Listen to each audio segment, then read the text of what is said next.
Bonsoir et bienvenue dans cette nouvelle émission du Baratéo. On continue notre série d'émissions de revision des factions 2021. Ce soir, pour m'accompagner, Jamie. Salut à tous. LGH. Salut. Et Chavalou. Salut la compagnie. Allez, dis bonsoir, Noutka. Nous sommes dans très bonne compagnie, c'est super. Donc, pour cette nouvelle revision, ce soir, ça sera, vous l'aurez compris, les Lannister.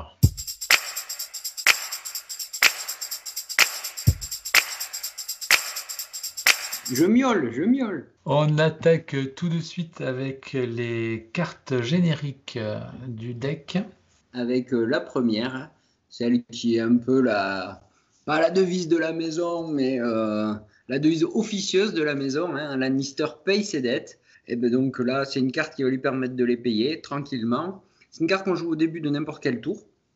On attache cette carte à une unité de combat amie. Et quand une unité de combat amie, que ce soit infanterie ou cavalerie, donc pas de monstre ou pas de machine de guerre, bon ça tombe bien, il n'y en a pas chez Lannister. Donc quand une unité de type infanterie ou cavalerie est détruite, une unité amie, on place un jeton ordre sur cette carte. Et tant qu'on a un jeton ordre, nos attaques de mêlée gagnent cruel. Et tant qu'on contrôle la couronne, on a plus un pour toucher. Donc bonne petite carte, qui n'est pas une carte morte, qu'on peut jouer de suite, qui offre des petits bonus pas forcément décisifs mais utiles. Cruel, ben c'est toujours bien parce que c'est une faction qui joue énormément sur le dommage au moral. Donc avoir des pénalités, ça aide surtout à faire des gros malus pour les tests. Et on va voir que c'est très très important pour le Lannister. C'est la plupart du temps comme ça qu'il fait les bascules sur ses combats. Et plus un pour toucher, ben ça fiabilise des unités qui ont en règle générale, enfin pour les unités de ligne et de base, qui touchent souvent sur du 4+. Donc déjà, on passe sur des statistiques offensives un peu plus améliorées. Bon, cela dit, c'est au prix d'une destruction d'unités. Mais on va voir qu'on a des unités qui peuvent mourir, c'est pas bien grave. Une carte très sympa qui permet de faire des choses bien, surtout que c'est pas une carte morte et on peut la jouer vraiment au début de n'importe quel tour, donc le top quoi. Une autre carte qu'on peut jouer assez rapidement, c'est les intrigues et les subterfuges. Donc c'est au moment où un personnage non combattant s'active. Donc ce personnage va pouvoir perdre en fait toutes ses capacités, excessivement fort sur certains personnages, tout simplement. Ça peut vraiment annihiler le mouvement et donner un mouvement dans le vide. Et le petit bonus, si on contrôle la richesse, eh bien on va pouvoir cibler une petite unité ennemie et mettre mon token préféré, un petit affaibli des familles, histoire de faire la double peine. Un régal, une très bonne carte qui vraiment peut, si elle est bien setup, donc si on a déjà la richesse, peut vraiment complètement annihiler un tour et vraiment mettre mal l'adversaire. Hein. Perdre les capacités, ça fait une activation dans le vent. Et en plus, prendre un affaibli, vraiment, ça fait vraiment la double peine très sympathique. Je n'ai pas hâte de la prendre. Et c'est à moi de vous parler de la prochaine carte. Et elle est d'actualité puisque dans l'Euro de foot, c'est la carte préférée de Franck, Bribery. On t'a pas dit, mais il joue pas. Il a pris sa retraite internationale, Franck Bribery. Ah mince. Mais c'est pas grave. Donc Bribery. J'enchaîne sur la carte quand même alors. Oui. Ouais. C'est pas très fluff. Hein. Donc Bribery qui veut dire corruption pour le coup. Donc c'est une carte qui s'active lorsqu'une unité non combattante amie prend une zone et vous remplacez l'effet de cette zone par le fait d'attacher cette carte à une unité ennemie. C'est l'unité en question qui sera corrompue. Cette unité, elle lancera la plus petite valeur de dés d'attaque. Donc elle sera franchement bien affaiblie. Néanmoins, votre adversaire pourra retirer cette carte. Il a deux façons pour le faire. Soit l'unité réussit un test de morale, soit il prend la bourse, et à ce moment-là, il cible cette unité, il la repop de 3, il enlève un token comme d'habitude, mais en plus, il peut défausser cette carte. C'est une carte quand même qui est pas mal, et sachant que les règles précisent bien que si une unité, elle a la possibilité, enfin, elle est boostée par une capacité qui lui permet de prendre la plus haute valeur de dés, et elle est amoindrie par une carte comme celle-ci, qui donne la plus basse valeur de dés, eh bien, au final, ça sera la plus basse valeur de dés qui sera retenue. Donc, c'est une carte qui peut faire très mal, mais qui n'est pas si facile que ça à jouer au niveau tempo. Oui, il faudra faire attention avec nos autres cartes qui forcent à faire des tests de morale pour ne pas s'auto-faire enlever cette carte. Bien faire attention. Ouais. Mais du coup, ça peut quand même te permettre de calmer une unité qui est un peu dangereuse et de te focaliser sur une autre. Ça te fait gagner du temps. Une grosse unité de tir ou une unité de cavalerie qui est menaçante, il va devoir lui faire des choses pour essayer d'enlever cette carte. Mais en attendant, toi, ça te permet de te focaliser sur d'autres points du champ de bataille. C'est une carte qui t'achète du temps en fait. Si t'as réussi à tout sauter et si le mec derrière a pas de carte pour la faire sauter, quoi. Oui. Mais alors tu le feras jamais sur une unité qui a une capacité qui s'appelle Warcry. Généralement, c'est des unités qui ont des bons morales. En plus, il va faire un test de morale, il va te faire poser des tokens et toi, tu vas perdre ta carte. Voilà, un petit exemple. Mais oui, Clairement. l'exemple qui est bien, c'est que si jamais vous êtes au round 1, que l'adversaire a pris, je ne sais pas moi, la bourse pour faire un autre effet, j'en sais rien, parce qu'il s'est dit, je vais l'enlever au Lannister, et bien vous prenez n'importe quelle autre zone, vous jouez cette carte, la bourse, elle est sortie, vous faites en sorte de ne pas lui faire de test de morale, ça vous pouvez arriver à gérer. Et du coup, le round d'après, vous êtes le premier joueur, donc vous pouvez aller reprendre la bourse pour gagner un deuxième round. Bon, au bout d'un moment, forcément, ça va tourner. Mais il y a moyen de la maintenir un petit peu. Après, ça vous donne le temps, et le temps, ça va vous permettre de jouer la carte qui suit. Hein. Et la carte qui suit, c'est Subjugation of Power. Vous avez vu la transition, les gars, quand même. Étudié en soufflerie, ça. Hein. Donc c'est une carte qui va nous permettre d'enlever les abilities d'une unité ennemie et de lui empêcher de jouer des cartes tactiques. Alors pour ça, cette carte va se jouer au moment de l'activation d'une unité de combat. Cette unité devra faire un test de morale. Si elle échoue, elle perdra en effet ses habilités. Mais ce test de morale pourra avoir des malus. -2 pour chaque case qu'on va occuper entre la couronne et la richesse. Donc si on a les deux cases, ça fera un malus à -4. Donc on devrait arriver à faire échouer ce test de morale. Donc c'est une carte très intéressante pour enlever ces habilités qui sont assez puissantes quand même en 20-21. Donc moi j'apprécie beaucoup. Et puis surtout le fait de ne pas pouvoir être ciblé par une carte tactique, c'est aussi intéressant. Ah, mais elle est dure à setup. Si tu vises les -4 de malus, je suis d'accord. Après tu peux te limiter qu'à une seule. Et ouais, après le problème aussi c'est que tour 2, tour 3, tour 4, où là tu as une unité qui peut vite devenir agressive sur toi. Et si t'as pas eu le temps d'aller mettre tu vois, genre sur une première activation par exemple, sur une première activation ennemie, si le mec il décide d'activer directement l'unité pour pouvoir venir te faire quelque chose, c'est une très bonne carte de défense, mais qui là se retrouve en contre-perf. Après l'avantage c'est que, comme disait Chabalou, l'enchaînement des cartes, etc., fait que si c'est une première activation, on peut pas la jouer, certes. Mais tu peux tenter le coup. On peut le tenter, mais ça dépend du moral. Pas. Mais du coup, ça veut dire l'adversaire ne jouera pas la case richesse. Donc nous, on pourra jouer notre carte richesse pour récupérer les points de vie qu'on a qu'on vient de perdre à cette attaque. Bribery restera effectif. Enfin voilà, tout ça fait qu'il y a des enchaînements qui sont vachement bien dans les cartes Lannister en ce moment. Ouais. Et puis si on le rate, de toute façon, si on n'arrive pas à le lancer, il pourra jouer éventuellement des cartes tactiques, sauf si... Counterplot, contre-complot, voilà, simple, efficace. Hein. Votre adversaire joue une carte tactique, vous jouez Counterplot, vous lancez un dé. Enfin, avant la résolution de la carte, bien entendu, vous lancez un dé sur 3+. Il n'y a pas d'effet de la carte, elle est contrée. Et si vous contrôlez la couronne, vous pouvez relancer ce dé. Simple, efficace, tout le monde nous l'envie. Tout le monde déteste la recevoir, surtout les adversaires, parce que le joueur Lannister, il adore l'avoir en main. Ça le sécurise, c'est une espèce de doudou, Counterplot. On l'a, on est bien, on l'a pas, on va la chercher frénétiquement dans le paquet comme on peut en cyclant les cartes pour l'avoir. C'est un doudou, mais c'est un doudou ultra efficace. Alors, je rappelle que ça annule juste l'effet de la carte tactique. La carte tactique est bien jouée, le trigger est bien utilisé, donc il ne pourra pas rejouer une deuxième carte avec le même trigger. C'est ça. C'est pour ça que moi, c'est une carte qui m'a toujours fait rugir. En parlant de rugir, donc la carte suivante, carte aussi très emblématique des Lannister, qui va en fait s'activer au moment où l'unité ennemie va effectuer un test de morale, mais juste avant que les dés soient lancés, hein, donc avant toute valeur, eh bien l'ennemi va subir un -1 à son jet, et en plus on va avoir encore un -1 pour chaque rang détruit. Donc ça peut vite être un petit -3 qui fait très très mal pour finir une unité. Et si l'adversaire loupe ce test avec tous ses malus, il va subir une petite wound, donc une petite blessure ou une wound en plus. C'est toujours un petit truc sympathique pour aller chercher les derniers petits points sur le dernier rang. C'est toujours un petit régal de prendre ça dans la tête. Très très bonne carte. Fealty to the Crown. donc la loyauté à la couronne, qui se déclenche quand un ennemi loupe un test de panique. Alors chez les Lannister, il y a quand même un paquet de fois où vous pouvez générer des tests de panique chez votre adversaire. Donc, forte chance que vous puissiez jouer cette carte. Alors qu'est-ce qu'elle procure ? Eh ben, elle permet à une unité à longue portée de l'unité ennemie qui a loupé le test de panique de repopper un nombre de figurines égal au nombre de points de vie perdus lors du test de panique échoué de votre adversaire. Et si vous avez la couronne, vous repopez de 1 de plus. C'est limité à 3 si vous n'avez pas la couronne, c'est limité à 4 figurines si jamais vous avez la couronne. Alors, c'est pas des figurines, c'est des wounds. Donc, ça marche. Sur des Ça cavaliers, marche sur la cavalerie, ça marche sur tout. Hein. tu peux aller drainer un géant, tu peux aller drainer un dragon. C'est un peu anti-fluff. On imagine qu'il y a des bouts du dragon qui se sont dit ah ben non, maintenant je suis loyal à la couronne, alors je vais aller rejoindre les Lannister. C'est comme ça. Non, mais c'est une bonne carte.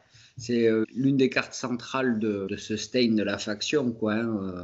Quand on voit le jeu, il y a pas mal de cartes offensives ou pseudo-offensives, c'est-à-dire qu'elles sont défensives mais elles font quand même des dégâts. Celle-là, c'est une carte qui assure un peu la permanence ou la résistance des unités Lannister, mais toujours au prix du même mécanisme central de la faction, qui est à dire le test de panique raté chez l'adversaire. Globalement, sur ce deck, franchement, il est très efficace parce qu'il n'y a pas de conflit entre les cartes elles-mêmes. Elles peuvent s'enchaîner, elles peuvent se combiner. À part Lannister paie toujours ses dettes, qui et se joue toute seule, indépendante. Les autres on peut arriver à les combiner, à faire des choses intéressantes. Il faut occuper, pour optimiser tout ça, les cases richesse et couronne. C'est le deck Lannister et ça sera le jeu global des Lannister sur l'ensemble des unités, des NCU. Après, il faudra trouver peut-être des biais sur la zone couronne, parce que si elle apporte des bonus très forts aux Lannister, c'est pas une zone qui en elle-même apporte énormément de puissance. Alors là, beaucoup de factions. Pour les Lannister, c'est un peu différent, parce qu'il y a moyen d'augmenter le test, on verra après. Mais effectivement, oui, je rejoins ce que tu dis. Le deck, il est équilibré. Enfin, équilibré. Il est un peu couteau suisse. Tu as des cartes pour toutes les situations, mais il est sans être trop focalisé sur un aspect, mis à part le test de morale. C'est pas un deck de combat, c'est pas un deck de défense, c'est pas un deck de manœuvre. Attendez pas de ça des Lannister, mais c'est un deck de contrôle, puisque c'est leur ADN. Alors, ça va contrôler... de l'activation de NCU, ça va contrôler les dégâts que va vous faire une unité ou même ses capacités à elle. Et puis vous allez aussi contrôler en partie, un petit peu de temps en temps, le jeu de l'adversaire puisque vous avez le contre-complot. Il y en a qui ont du mal à l'accepter, mais le moral est une arme puissante. Le test de panique est une arme puissante et voilà, il n'y a pas que des coups d'épée et des répliques de bouclier qui font des dégâts. Oui, il l'a dit lui-même, parfois on gagne des guerres avec la plume et je ne sais plus quoi. Lannister, c'est pas de la poutre. Systématiquement, c'est autre chose. Alors, on va attaquer maintenant les généraux de l'armée Lannister avec leurs cartes tactiques. Et on va commencer par Tywin Lannister. En tant que général, il va avoir 2 ordres. Un premier ordre qui va lui permettre de mettre à long range un token affaibli. Alors c'est un token qui lui est très cher pour lui, qui a pas mal de cartes tactiques et qui vont utiliser ce token, donc forcément cet ordre est le bienvenu. Et puis comme c'est aussi un token qui plaît bien à LGH, et comme il a dit, intrigue et subterfuge bien joué permet aussi de mettre un token affaibli. Le deuxième ordre qui apporte l'attachement, c'est la suprématie Lannister, donc une unité qui n'a pas la suprématie Lannister permet de l'avoir. Et donc la suprématie Lannister, donc on va le détailler une première fois, on ne le refera pas. Lorsqu'un ennemi a fini de faire son attaque sur cette unité, on va lui forcer de faire un test de panique avec un malus de -1 par rang sur cette unité, et il souffrira en plus un wound de plus par rang sur cette unité. Donc ça peut être assez punitif, et c'est juste un ordre, donc on peut faire qu'une seule fois, mais ça peut faire beaucoup de dégâts, surtout quand on repense aux cartes génériques qu'on vient de passer juste avant. Il va avoir 3 cartes tactiques. Broken Resolve, donc là c'est quand une unité ennemie avec le token affaibli s'active, donc en lien avec ce qu'on a dit précédemment. On attache cette carte, et cette carte disparaîtra lorsqu'il n'aura plus de token affaibli sur lui. Tant qu'il a cette carte sur lui, il subira un malus de -2 à tous ses tests de morale. On commence à continuer à influer sur les malus sur les tests de morale et donc de panique. avec cette carte. Elle ne durera pas longtemps, faut la comboter comme il faut. Hein. Après, elle durera pas longtemps, ça dépend. Si tu as déjà la richesse de ton côté, le temps que tu claques pas le faibli, il a -2. Donc des fois, ça peut être bien de pas le claquer, tu vois. C'est une carte. Après, -2 perma, c'est dur quand même. Hein. Ouais. Ouais. C'est très bien. Hein. Ça démultiplie beaucoup de choses dans chez le Lannister, quoi. C'est un gros damage multiplayer, ce truc. Et puis imagine, t'as ton tonton Tywin là, il s'est activé, il a balancé son petit week-end et l'unité en face, elle veut le charger. Pas pour quelle raison, elle veut le charger. Pour peu que tu le mettes dans une unité, bon, vu qu'on a vu les neutres, on va en parler, dans les Blackguard, qui est un peu le chausson pour Tywin, le chausson sympa. Le gars, il va se faire un petit test de morale. Alors, si les Blackguards sont intacts, comme ils ont horrifique visage, c'est une espèce de Lannister suprématie, mais avant. Donc, il va faire un test à -5. Bon, il va peut-être perdre des mecs, beaucoup ou pas beaucoup, ça c'est une chose. Donc, il a un petit test à -5, ça va pas lui plaire. Et derrière, il va t'attaquer. Toi, tu défends, surtout, toi, tu n'utilises pas le weapon, tu le laisses. Et puis, si tu prends pas trop cher, derrière, tu lui fais une petite suprématie des familles avec au moins minimum à -3, -4, voire -5. Donc là non plus, il va pas aimer. Et puis, tu as tellement d'autres capacités derrière avec des unités qu'on verra qu'il faut du test de panique, qui, je le rappelle, est un test de morale. Hein, alors que le test de morale n'est pas un test de panique. Il y a ce qu'on appelle un test de morale qui chapeaute tout. Et dans ces tests de morale, le test de panique en est un particulier. Le prix, c'est de garder le week-end dessus. Et puis tu peux aussi te servir du terrain. Genre, il charge à travers un marais, il charge à travers un corpse pile, il charge à travers une haie, un mur fortifié. Tout ce genre de choses font que ça va permettre aussi de garder le week-end dessus pour t'en servir pour autre chose. Et de rendre l'attaque quasiment insignifiante. On a une autre carte qui va jouer avec le token affaibli, puisqu'en fait c'est une carte qu'on va pouvoir jouer lorsqu'on va, nous, effectuer une attaque. Avant de lancer les dés, on va pouvoir transformer ce token affaibli et le démultiplier en mettant un token paniqué et vulnérable. Et si en plus c'est l'unité de Tywin qui attaque, on pourra en plus relancer nos dés d'attaque. Ouais, c'est une bonne carte. Tu peux imaginer un premier move, début de round, si t'as Pycelle, c'est le NCU, on le verra tout à l'heure, qui met weekend. Mais donc ça combote bien. Pycelle épée, tu mets weekend sur l'unité que tu vas taper, et ton Tywin, il tape dans ses blaguards avec ses 6 dés, vicieux. Et en face, il est paniqué, donc ça va t'aider au test de panique, mais surtout, tu as le vulnérable qui va peut-être te faire le petit wound qui va te permettre de déclencher la panique avec un malus. Donc voilà, c'est une carte qui demande un peu de setup, mais qui est efficace. Et pour terminer avec les cartes de Tywin, la dernière, la meilleure, Issue Commands. Et de loin. 2 possibilités, 2 déclencheurs. Donc le premier qui est quand l'unité de Tywin s'active, l'unité du commandeur forcément. À ce moment-là, on ne va pas faire d'action avec Tywin. À la place, on va choisir une autre unité amie qui a long range d'unité de Tywin, qui va pouvoir faire soit une action d'attaque, soit une action de charge. Très fort. C'est le genre de cartes qu'on a déjà abordé avec le deck Baratheon. Le deck neutre, le deck Targaryen. Il permet vraiment de faire un petit retournement de programmation de ce qu'avait prévu l'adversaire. Et donc toujours le même sur cette carte, toujours le même deuxième effet. Deuxième possibilité à jouer au début d'un tour. On peut enlever un token d'ordre sur une unité. Comme quoi, les Lannister, ça peut aller aussi, ça fait un peu de plume, mais ça fait aussi un petit peu de coup d'épée, hein. Ah mais oui. Et les petites cartes pour les taper un petit peu quand même, hein. On est un petit peu bourrin sur les bords quand même, hein. En même temps, t'as vu la tête du patron. Il rigole zéro, lui, hein. C'est le cas de le dire, hein. Je pense que la dernière fois qu'il arrive, c'est quand il s'est brûlé, quoi.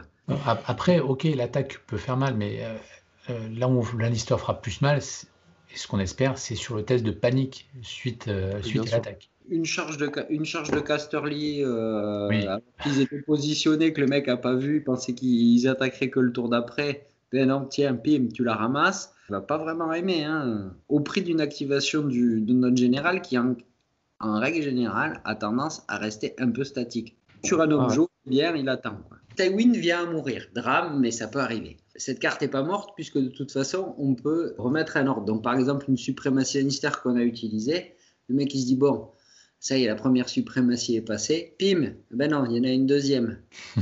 Avant de rattaquer des gardes avec la suprématie. Oh putain, c'est chiant. Voilà, donc carte qui, quoi qu'il arrive, ne sera jamais perdue. Parlons de sa descendance. Hein. Le voilà, celui qui a réalisé le rêve de son père, qui rêvait de mourir sur le trône. C'est Tyrion. Donc Tyrion, le semi-homme en commandeur. Donc il a 2 ordres. Donc counter stratégie qui lui permet en fait de faire un simili counter plot quand une unité ennemie qui se trouve à courte portée de Tyrion est ciblée par un ordre ou une carte tactique. On lance un dé sur 3+, on annule les effets de cet ordre ou de cette carte. C'est un simili counter plot, c'est pas mal, c'est un ordre, donc on en a un par round. Donc ça peut sauver de certaines situations. Et le deuxième ordre, c'est Tactical Reposition. Au début d'un tour ennemi, une unité amie à courte portée de Tyrion, donc, ou lui-même bien sûr, peut faire un shift de 3. Voilà. Là on retrouve un peu le tacticien et stratège à la fois.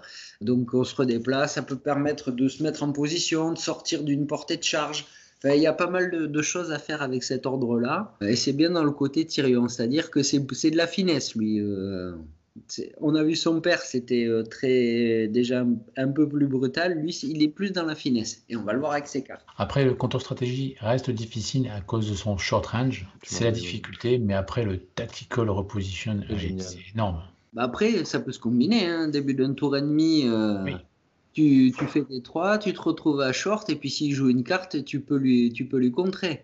Bon, après, ça veut dire effectivement mettre Tyrion dans une position où il se sentir très bien, quoi. Mais c'est pas un général de combat. Enfin, je veux dire, il rapporte pas de bonus de combat à son unité, donc on peut l'imaginer dans une tête de garde Lannister. C'est très bien une tête de garde Lannister.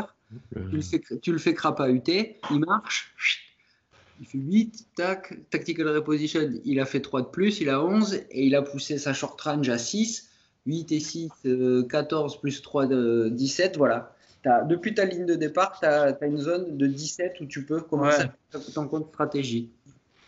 Comme il n'est pas bien grand et que les attachements, il faut les mettre au premier rang, moi je le mettrais plutôt dans des arbalatriers, comme ça les gars de derrière ils peuvent tirer par-dessus.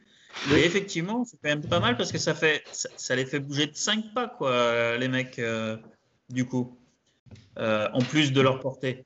Oui. Donc les arbalétriers tirent à longue portée, on le verra tout à l'heure. Et du coup, là, tu as un shift de 3 plus le shift de 2 avant de tirer. Ça fait 5 pouces de plus. Ça commence à faire beaucoup. Et là, c'est pas mal. Mais après, tu sais ton counter stratégie, du coup, que tu vas pas utiliser. Ça va être plus difficile. Si l'adversaire t'agresse, effectivement, il va peut-être avoir une unité qui va être proche. Je pense qu'il y a des très belles choses à faire une fois qu'on manie bien. Le petit shift de 3 pour pouvoir sortir des lignes de vue. Et mettre l'activation du mec qui avait trop prévu pour pouvoir faire sa charge derrière. Bah non, en fait, tu vois rien. Regarde, il y a de l'herbe, va te balader. Alors, les 3 cartes qu'il a, la première, c'est Cunning Ploy. Plan pas machiavélique, mais... Plan malicieux. Plan malicieux, voilà. Plan malicieux. Donc là, c'est quand une unité de combat amie s'active. Cette unité ne peut pas faire d'action, ce tour-ci. À la place, une autre unité de combat, où qu'elle soit, amie, peut faire une manœuvre, une marche ou une retraite. Donc là encore, on rajoute du mouvement, on rajoute de la profondeur, de la maniabilité, du repositionnement. C'est vraiment Tyrion, ça. Il utilise ses capacités mentales pour tourner l'armée adverse. Il a des cartes pour le faire. Et si on contrôle les lettres, avant de faire l'action avec l'unité, un ennemi à longue portée devient vulnérable. Voilà. Donc les lettres, c'est la zone de prédilection de Tyrion. Il aime bien écrire, ou alors il a dû avoir un cousin qui a travaillé à la poste. Mais c'est sa zone de prédilection, donc vous aurez des effets bénéfiques et renforcés de vos cartes en allant contrôler la lettre. Puis il aime bien avoir des cartes en main en plus. La lettre qui l'intéresse lui, le deck, on est plus sur la richesse et la couronne. Donc là, ça fait 3 zones, tu vois. Si tu joues en général, tu as 3 zones, tu dois abandonner une de tes zones pour pas avoir tous les effets du reste du deck, quoi. Sauf si tu joues l'affreux. Sauf, oui, effectivement, oui. Ça veut dire que ça limite tu vois, c'était obligé de le prendre lui. Bah, c'est les ressources qu'ils te demandent, mais en même temps, les avantages qu'ils t'apportent sont d'une autre nature que ce que tu vas pouvoir retrouver chez les commandeurs Lannister, qui ont tendance à être un peu plus directs dans leur approche. Tyrion, c'est vraiment pas ça, quoi. C'est un peu un incongru dans la famille, en même temps, bon, c'est le plus petit, il a les yeux verrons. C'est le mec qu'on déteste le moins chez les Lannister. C'est pour ça que c'est une incongruité dans la famille déjà. Et on passe à sa deuxième carte. Alors, interception d'ordre, quand l'adversaire cible une unité avec à partir de la zone tactique. On lance un dé sur 3+. Cet adversaire doit cibler une autre unité avec les effets de cette zone tactique si c'est possible. Et si on contrôle les lettres, on peut relancer le dé. C'est le mécanisme du counterplot, mais adapté au tableau tactique. Donc, mon adversaire veut utiliser les chevaux sur cette unité, eh ben, je vais lancer un dé sur 3+, ça ne sera pas cette unité qui devra être la cible des chevaux, mais une autre. Pareil pour les épées. Bon, les épées, c'est le truc le plus évident. Tiens, cette unité va taper. Non, ben, tu vas en prendre une autre. Donc, c'est une façon pour Tyrion de lui, là, il va manipuler le plateau politique. Oui, alors ça marche aussi pour les zones qui affectent nos propres unités. Il joue sur la case couronne. Une fois faire un test de panique sur une unité, on peut lui faire choisir une autre unité, quoi. Oui, oui. Je pense que ça doit marcher aussi pour le jeton condition que tu mets depuis la lettre, puisque tu cibles l'unité pour mettre un jeton. Voilà, tu dois pouvoir le mettre ailleurs. Bon. Ouais, c'est pas mal, hein. Ça fait quand même un deck où tu as 2 trucs qui annulent, 3 trucs qui annulent. C'est pas de la force brute, c'est vraiment une façon. C'est de la fourberie. Ouais, oui, oui, on peut le dire comme ça. Ou de la tactique, hein, d'autres diraient. Ça dépend de quel côté du Tyrion tu te trouves. Et la troisième carte, c'est agenda faux, problème d'agenda ou je sais de programmation. Bon, bref, toujours est-il que c'est une carte qui va encore péter les rouleaux de l'adversaire. Quand un NCU ennemi s'active, si cette NCU prend une zone, parce qu'il n'est pas obligé, après avoir résolu l'effet de cette zone, on peut enlever ce NCU sur une zone qui n'est pas réclamée. Et si on enlève ce NCU des lettres, eh bien, on cible une unité de combat ennemie et cette unité gagne un jeton état. Donc voilà, carte, là encore, qui demande à réfléchir. C'est une carte qui est très bonne, qui a une condition, c'est-à-dire que le NCU doit prendre une zone. S'il prend la zone, eh bien là, vous pouvez sortir tous les effets. S'il ne prend pas la zone, ben, vous lui avez fait quand même perdre une activation de NCU, ce qui, dans l'environnement du jeu actuel, où on voit de plus en plus de listes avec 2 NCU et plus d'unités de combat, ça lui enlève quand même un certain potentiel. Et puis, il y a des NCU, quand ils vont s'activer, quand je vais jouer cette carte, ils vont être obligés de faire quelque chose. Ils ne vont pas s'abstenir. Je pense à Hôtel. Hôtel, je pense à toi. Donc, mais non, mais sérieusement. Donc, lui, il a besoin de zones. Donc, c'est une carte qui peut vite être très pénible, qui ouvre la porte à plein de jeux possibles derrière. Voilà, je vous laisse penser. Éventuellement, vous avez Walder Frey dans la main, vous êtes le premier joueur, vous avez besoin peut-être de vous sécuriser la couronne, l'adversaire va aller le prendre. Vous jouez cette carte, si vous l'avez bien placée, vous allez peut-être pouvoir le sortir de la couronne, et vous, derrière, si c'est votre dernière activation, allez le mettre. Bon. Ça, c'est qu'un exemple et c'est situationnel. Mais en tout cas, cette carte est très forte parce qu'elle va vous permettre aussi d'accéder à des zones dont vous aviez besoin, mais que l'adversaire, parce qu'il était premier joueur, allait vous prendre. Genre la lettre. Vous avez besoin de la lettre, il va dessus. Mince, comment je fais? Je ne peux pas aller reprendre la lettre. Et si avec cette carte, vous le sortez, il aura pris la lettre, pioché ses cartes, mis ses jetons, mais vous pourrez y retourner derrière. Après, ça fait la 6e carte au final, parce qu'elles sont toutes en double. Donc la 3e, donc ça fait 6 cartes au total qui jouent dans le deck entre ces deux-là, celle d'avant et celle dans le deck de base, qui jouent sur le NCU et le board, quoi. Donc, ça fait beaucoup de cartes qui jouent sur ça. Donc sur des listes avec un NCU, bon, je sais qu'il n'y en a pas beaucoup qui tournent, mais ça existe, ou 2, ça peut être compliqué si les mecs ne les activent pas tout de suite, ou ainsi de suite, ça peut être des cartes mortes, parce qu'elles sont vraiment dépendantes de choses qui sont pas excessivement nombreuses en tant qu'action. Tu vois, comme tu le disais, en ce moment, ça tourne à 2. Tu as 6 cartes pour 2 actions, quoi. Oui. Alors, donc 4 qui sont le même trigger. Exact, c'est ce que j'allais te dire. Ouais. C'est vrai que c'est la première carte chez Lannister qui a un conflit de trigger. Ouais. Donc ça peut faire un peu de la carte morte, quoi. Mais après, les cartes sont bien, attention, mais ça peut faire un peu de carte morte. Et le petit nain, oh là, le petit pléonasme déjà, a aussi une version attachement. Donc il y a 1 point, qui est magnifique. Moi j'adore ce petit nom, hein, le géant des Lannister, j'adore ça.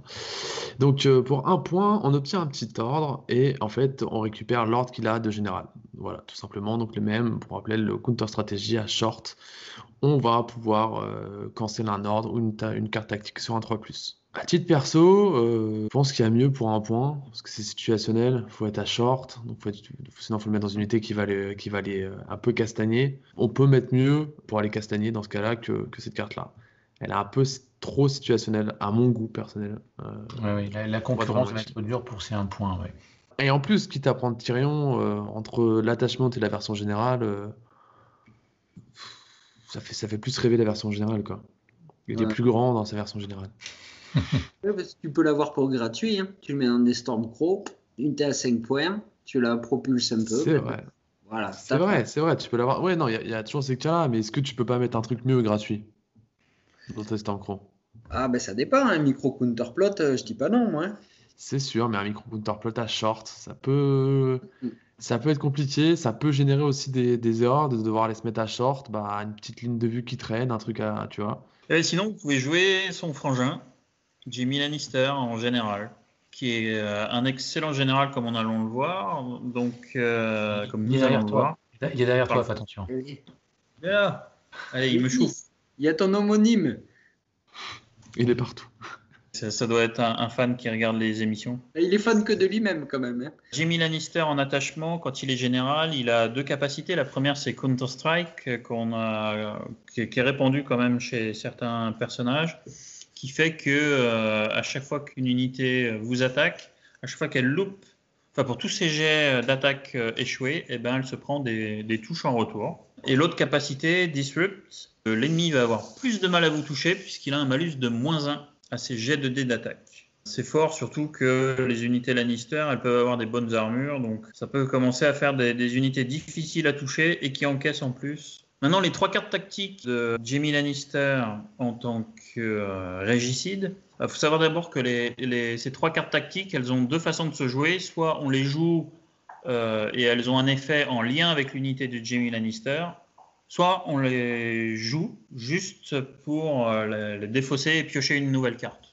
Elles ont systématiquement ces 2 capacités-là. Donc la première, c'est l'infamie du régicide, Kingslayer's Infamy. Quand une unité ennemie à longue portée de l'unité de Jaime s'active, à ce moment-là, vous pouvez déclencher cette carte. Elle provoque un test de panique chez l'unité ennemie en question. Et en plus, l'unité qui est engagée, éventuellement, s'il y a une unité qui est engagée avec l'unité de Jaime, elle devient paniquée. Et sur un échec, l'ennemi devient affaibli. Donc vous vous retrouvez avec potentiellement une unité affaiblie, une unité paniquée, vous pouvez même cibler la même, qui sera paniquée, affaiblie. L'avantage de Jimmy, c'est que là, c'est à long range par rapport à son petit frère, Ouais, Ah, il est plus grand. il est plus grand. à son grand frère. Et ça permet de faire encore un test de panique, et c'est des choses qu'on peut chercher. Après, il l'avait dit, hein, les concepteurs, que quand c'était Jaime, ça centrait sur Jaime, de toute façon. Et les cartes, c'est faut être à long range de Jaime quand on a un ennemi, c'est Jaime qui attaque, ou alors c'est une amie qui reste à long range de Jaime. Tout tourne autour du sacré nombril du régicide. C'est compliqué, mais en même temps, les deuxièmes effets, si le régicide s'est fait découper, eh ben, couper la main, ben, tu peux discarder pour piocher des cartes. Voilà, bon, tu auras perdu ton général. Puis effectivement, un général qui transforme ton unité qui pouvait être solide en unité, je vais réfléchir à 2 fois avant de l'attaquer. Surtout si j'ai une unité qui a une armure faible ou qui touche pas bien. Et si tu as les deux, tu vas vraiment pas, quoi. Tu vas pas, ouais. Ah, puis si tu as un week-end, c'est la fête. Tu te dis, tu vas peut-être prendre plus cher que ce que tu auras mis. Et imagine, alors le truc de base, c'est des hallebardiers. Tu tapes avant, tu prends quelques taquets et derrière tu l'attaques. Il y a des unités qui se sont cassées les dents, qui ont fait un aller sur Jaime et qui en sont pas sortis, hein, en un one shot, hein. Bon, c'est situationnel, mais en tout cas, ça fait très, très, très, très mal. La prouesse du régicide. Donc c'est une carte qui se joue quand l'unité de Jaime attaque, au corps à corps uniquement, hein, c'est une attaque de mêlée. Avant de lancer les dés d'attaque, eh ben, cette attaque utilise la plus haute valeur du dé. Elle peut relancer ses échecs et en plus le défenseur est vulnérable. Donc vous fiabilisez vraiment votre attaque. Et je trouve que cette carte, par contre, elle est phénoménale. Tu tapes avec oui. ton plus haut dé d'attaque, tu relances tes échecs et le défenseur devient vulnérable. C'est-à-dire que tu as tout ce dont tu peux rêver en phase offensive. Enfin, ça fait comme si tu étais plein potentiel et que tu venais de charger. Ouais. Exactement, et en plus tu mets invulnérable. Donc le mec Ouais. pense qu'il t'a mis tarif, que tu es au fond du seau, que la prochaine attaque il décoine, et ben hop, t'as celle-là. Alors on va dire toujours que dans l'esprit où tu es dans des albardiers, que tu as fumé l'unité juste avant, il va t'envoyer une deuxième pour te finir. Jamie il a un PV, c'est bon, c'est la fête. Et ben tu joues cette carte-là, tu le ruines. Peut-être que tu vas y passer, mais n'empêche que tu l'auras fait très très mal. Moi, perso, je le verrais plus dans une unité beaucoup plus offensive, vraiment, avec cette carte-là. Et justement, jouer sur le Counter-Strike et le Destruct pour pouvoir se moquer un petit peu des répliques. Je pense qu'il est très bien dans les pyromanciens. Et la dernière, c'est la renommée du régicide. Donc la renommée du régicide, quand une unité amie à longue portée de l'unité de Jimmy effectue un test de morale, après avoir lancé les dés, vous considérez que le test de morale est réussi. Ce que je vois aussi là, c'est que ces bonnes cartes-là, elles peuvent être copiées-collées par Euron Greyjoy. Et là, ça doit faire très mal aussi. Quand tu joues Jaime Lannister et que tu te dis que tu es champion du monde et que tu as des bonnes cartes, et que tu as Euron qui peut aller te copier une de tes cartes dans la défausse et faire en sorte que sa propre unité récupère ces capacités-là.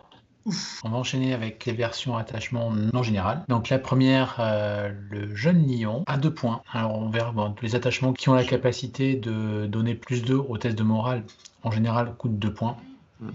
Coûte toutes 2 points. Il a en plus l'ordre Martial Training qui lui permet, lorsque cette unité va faire une attaque de mêlée, avant de faire lancer les dés, de relancer l'ensemble des dés. Et le défenseur est en plus vulnérable. C'est un ordre un peu moins fort que la carte tactique que l'on a vue précédemment. Ça reste quand même intéressant, surtout en fonction de dans quelle unité on l'a mis. Un attachement qui me semble un peu cher pour ce qu'il apporte. Alors c'est clair que c'est les 2 points dus au gain de plus 2 au moral. Tu veux quand même te faire une petite unité pour 6 points qui va commencer à causer un petit peu, ben, tu le mets dans des Storm Pro. Tu relanceras toujours tes dés. Vu que tu touches à 4, c'est utile. Et tu mets du vulnérable.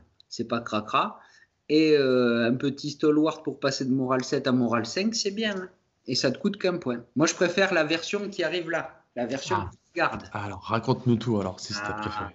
Ça, capacité qui est très très décriée, que personne n'aime, expert duelliste. Parce que Jamie, c'est quand même un grand breteur, et pas un grand breton.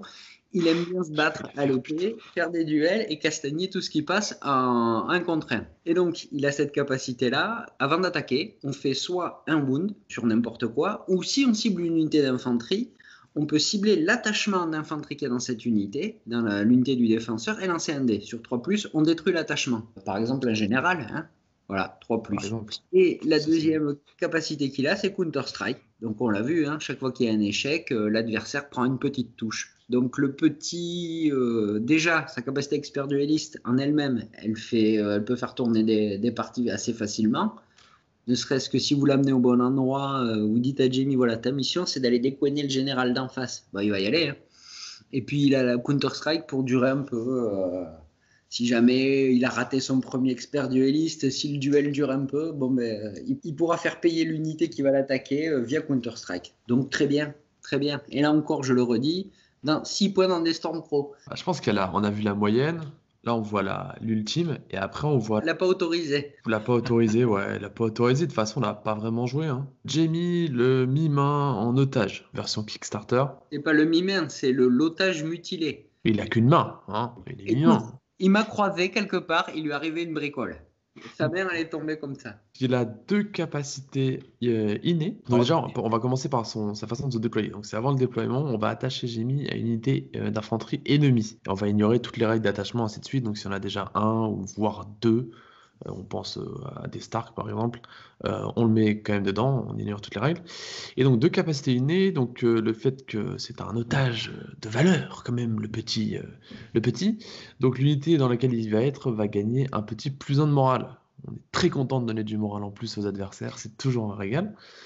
Et par contre, quand Jamie est détruit, pas forcément l'unité, hein. Si on a d'autres trucs pour pouvoir le kill, enfin voilà, on va gagner un point de victoire en plus. Et c'est aussi un prisonnier revanchard, voilà. Donc le temps que notre adversaire va contrôler la couronne, l'unité va subir -1 to hit. Globalement, je vois pas quand, alors peut-être que vous allez me faire changer d'avis, mais je vois pas quand t'as envie de le jouer. Tu te débrouilles à mettre Vargo justement dans une unité de, je sais pas si tu as envie de skirmisher ou t'en sais rien, et tu mets lui dans la plus grosse unité d'infanterie de l'adversaire. La plus grosse, le truc qui tape le plus dur. Tu vas avec tes skirmishers, alors Vargo ou pas Vargo, hein, tu t'en fous. Si juste que tu veux bloquer l'unité, t'envoies tes skirmishers, il t'apprend en -2 dessus. Donc ça peut durer longtemps, si tu veux ce genre de blague. Et si tu as vraiment envie, tu t'amuses, ben tu mets Vargo dedans et tu lui coupes l'autre main. Moi, je le trouve vachement bien aussi. Hein, le fait de donner un point de victoire supplémentaire quand tu détruis l'unité, c'est vachement bien. Hein. C'est le moment de parler de Geoffrey Baratheon. L'affreux Jojo. Il tuait des chats Donjon Rouge avec une arbalète dans les bouquins. Hein. C'est complètement taré, pire que dans les livres, que dans la série. Mais bon, parlons donc de Geoffrey en tant que général. Geoffrey Baratheon. Premier du nom, notez que c'est quand même un personnage Baratheon dans la faction Lannister. Oh, tu vas faire hurler des gens, toi. Oh, Et... Là, il y a tous les Baratheons, ils sont en PLS, ils font des syncopes, ils sont comme ça. Sa capacité de King is dead, le roi est mort, déjà c'est une capacité native, hein. Il y a le petit cœur à côté, ça veut dire que vous ne pouvez pas l'enlever celle-là. Dommage. Et en fait, et oui, dommage, parce que quand Geoffrey est détruit, eh ben, votre adversaire gagne 2 points de victoire comme ça d'un coup. Toutes les unités à longue portée de Geoffrey deviennent paniquées. Donc c'est le prix à payer, il faut le protéger, le garçon. On verra qu'il y a de quoi le protéger un peu plus tard, en le mettant dans sa garde royale. En attendant, il proclame haut et fort qu'il est le roi, et c'est le nom de la première carte tactique, I am the king, qui se joue quand un ennemi effectue une attaque de mêlée. Une fois que vous avez lancé vos dés de défense, vous ciblez votre unité défenseur, et elle bloque 2 touches. Une fois que l'attaque a été complètement réalisée, le défenseur devient paniqué et affaibli. On retrouve l'esprit de je gagne quelque chose, mais j'ai un prix à payer quand même pour le faire. Histoire de comprendre la synergie complète de Geoffrey, faire un focus en même temps sur son unité. Sur l'unité native, la Kingsguard. Parce que c'est là où vous pouvez vous apercevoir que le paniqué et l'affaibli, c'est pas dramatique si vous jouez cette carte sur l'unité de Geoffrey. Parce que la Kingsguard touche à 2+. Donc globalement, tu vas pas perdre beaucoup de dés si t'es weaken. Paniqué, tu as un moral à 5 avec Iron Resolve, je crois. Donc globalement, c'est pas le plus problématique, ça. Mais ça sous-entend que tu joues la carte sur l'unité de Geoffrey. Ouais. Oui, bien sûr. Sur une autre, ça devient compliqué par contre. C'est exact. Ouais, ça peut être un coup pour garder un objectif. C'est un choix stratégique. Non, il faut faire comme avec son père. Il faut s'auto-centrer. Tu parles de Robert Baratheon ? Ouais, pardon. Ouais, c'est ça. Ouais, ça. La deuxième carte, c'est traîtres, nous aurons vos têtes. Traitors, I will have their heads. Donc au début d'un tour ami, vous ciblez une unité de combat ennemie et vous attachez cette carte à cette unité. Tant qu'elle est attachée, les unités amies qui combattent contre cette unité gagnent vicieux, le cruel. Et à la fin du round, si cet ennemi auquel vous avez attaché cette carte n'a pas été détruit, eh ben, vous reprenez cette carte. Chaque unité amie à courte portée devient paniquée et affaiblie. Donc en fait, quand vous jouez cette carte, c'est que vous êtes quasi certain de pouvoir détruire l'unité ennemie à laquelle vous allez attacher cette carte. Sinon, le prix à payer, là encore une fois, c'est du paniqué vulnérable. Après, c'est la short là. Ah, bonne carte avec des Casterly Rock. Ça peut être très violent, ouais. Sur certains trucs, ça peut être très très violent. Ouais. Si t'es sûr de la wiper, la carte est parfaite. Ouais. C'est ça. Faut pas te rater. C'est Geoffrey. Hein. De toute façon, si Geoffrey, faut pas se rater. Ouais. Voilà. Parce que si tu te rates, lui, il te ratera pas. Et la dernière carte, You will obey me, vous m'obéirez. Quand une unité amie effectue une attaque de mêlée, avant de jeter les dés d'attaque, eh ben, elle gagne plus de dés et fracassée. Le prix à payer, encore une fois, il y a toujours un prix à payer avec les cartes de Geoffrey, c'est qu'à chaque fois que vous allez avoir des loupés, vous allez prendre un wound, et si vous n'avez pas détruit l'unité que vous attaquez, eh ben, vous allez devenir en plus paniqué. Encore une fois, ces cartes-là, les 3 cartes-là, on voit que soit elles se jouent dans une situation un peu critique, soit elles se jouent effectivement sur l'unité de Geoffrey qui finalement peut assez facilement encaisser, ne pas vraiment subir les contraintes des cartes. Là, ici, elle a quand même peu de chances de louper beaucoup d'attaques sur une 2+. Si en plus vous la faites charger, ça devrait plutôt bien se passer, quoi. Donc vous risquez pas de prendre un wound et d'être paniqué. Ouais. Et la Kingsguard, il faudrait voir aussi, mais on le verra tout à l'heure, mais il y a des bannières qui font des bons bonus offensifs ou défensifs, enfin, notamment certains offensifs, et qui permettent de faire pas mal de taquets avec cette carte-là. Donc il y a moyen d'arriver avec une unité qui va taper dur, qui va taper beaucoup, et qui peut très bien passer au travers de l'unité qu'elle a chargée, quoi. Donc ce qui est logique, c'est la Kingsguard. Et les cartes de Geoffrey vont avec. Mais effectivement, il faut passer outre le côté un peu pénalisant des cartes de Geoffrey en cas d'échec, quoi. Ah, mais le problème de jouer avec la Kingsguard et de la jouer offensif, parce que c'est des cartes qui sont quand même offensives, tu vois, c'est que tu exposes Geoffrey.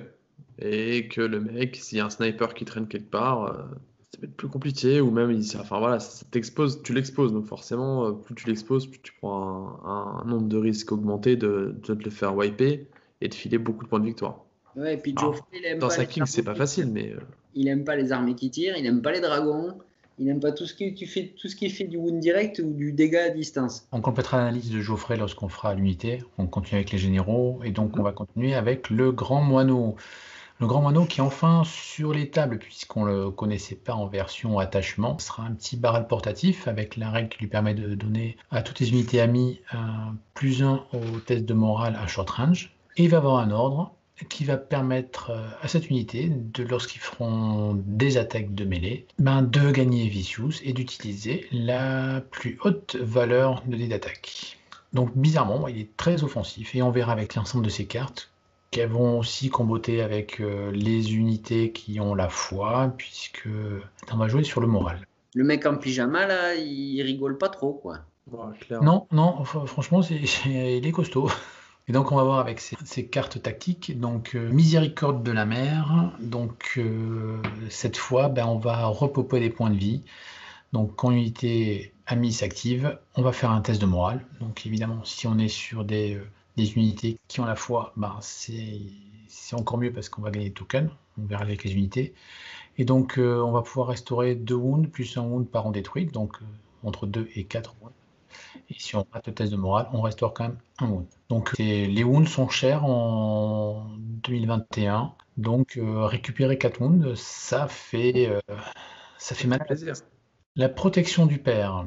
Cette fois, quand on va être attaqué, on va pouvoir relancer nos dés de défense si on a réussi un test de morale quand on a joué cette carte. Et si on rate notre test de morale, on bloquera un hit. Donc la relance des dés de défense est très très forte, puisque dans le séquençage de jeu, l'opportunité de jouer le token affaibli par l'adversaire se fait avant le dé de défense.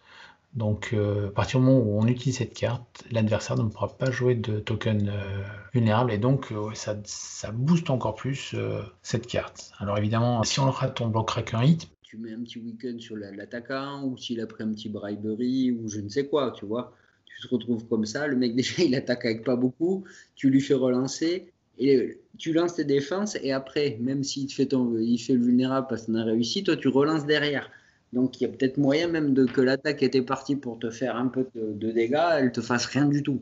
Et la dernière, la colère du guerrier. Donc cette fois, quand on va nous faire une attaque de mêlée, avant de lancer les dés, on peut jouer cette carte et ça va nous permettre de gagner Thundering et +1 pour toucher, en sachant que il faut réussir encore un test de morale pour que ce soit effectif. Si on le rate, on ne fera que +1 hit. En compte des 3 cartes, en effet, il y a un déclencheur supplémentaire qui est la réussite d'un test de morale. On a quand même un léger bonus si on le rate. Donc c'est vrai qu'il faut faire l'ensemble de son armée autour du Grand Moineau. Et voilà. C'est la difficulté du général, c'est que la construction de la liste tout autour est plus complexe que les autres, il me semble. Après, il est très versatile, c'est pratique, il joue sur les 3 phases, quoi. Il joue en repop, il joue en défense, il joue en attaque. C'est un commandant assez simple à mettre en place. t'as pas 100 000 questions à te poser. Et puis, ils l'ont avant, il était en NCU. Bon, là, il est sur table. Et comme tu dis, c'est un barral portatif. Donc, il va t'aider à faire tes tests de morale, si tu veux. C'est assez simple. Tu auras plus un. Bon, les Lannister n'ont pas forcément des unités avec des valeurs de morale faibles. Tu en as moyenne, ça tourne autour de 6. 6 avec un plus 1, tu es à 5. Sans aller chercher des unités de la foi spécifiques. Tu es à 5. Bah, c'est largement c'est l'équivalent de valeurs de morale d'unités d'élite. Donc, tu peux aller déclencher assez simplement tes triggers, quoi. Oui, mais globalement, moi, je trouve quand même moins évident à jouer que les autres, dans le sens où il se combine moins bien avec le deck tactique générique. Il va moins jouer sur les tests de panique. Plutôt l'inverse, il va jouer sur nos propres tests de morale. Oui. C'est une inversion entre guillemets de ce qu'on attend de Lannister quand on le joue. Ce qui est cohérent, c'est l'armée de la foi. L'armée de la Exactement. foi. Ils sont rouges parce que c'est des Lannister au pouvoir. Donc forcément, c'est pas vraiment dans l'ADN de la faction en elle-même. C'est une sous-faction dans la faction, la foi.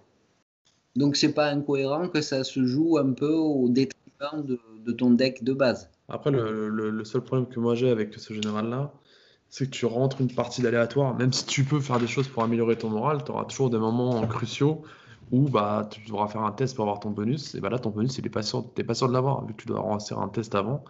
Un test, voilà, il y a toujours la possibilité de le rater. Tu vois, le double 1, ça existe toujours. Donc, tu peux le rater au moment crucial où il faut absolument ton bonus, même si tu as un moral de porcasse, quoi.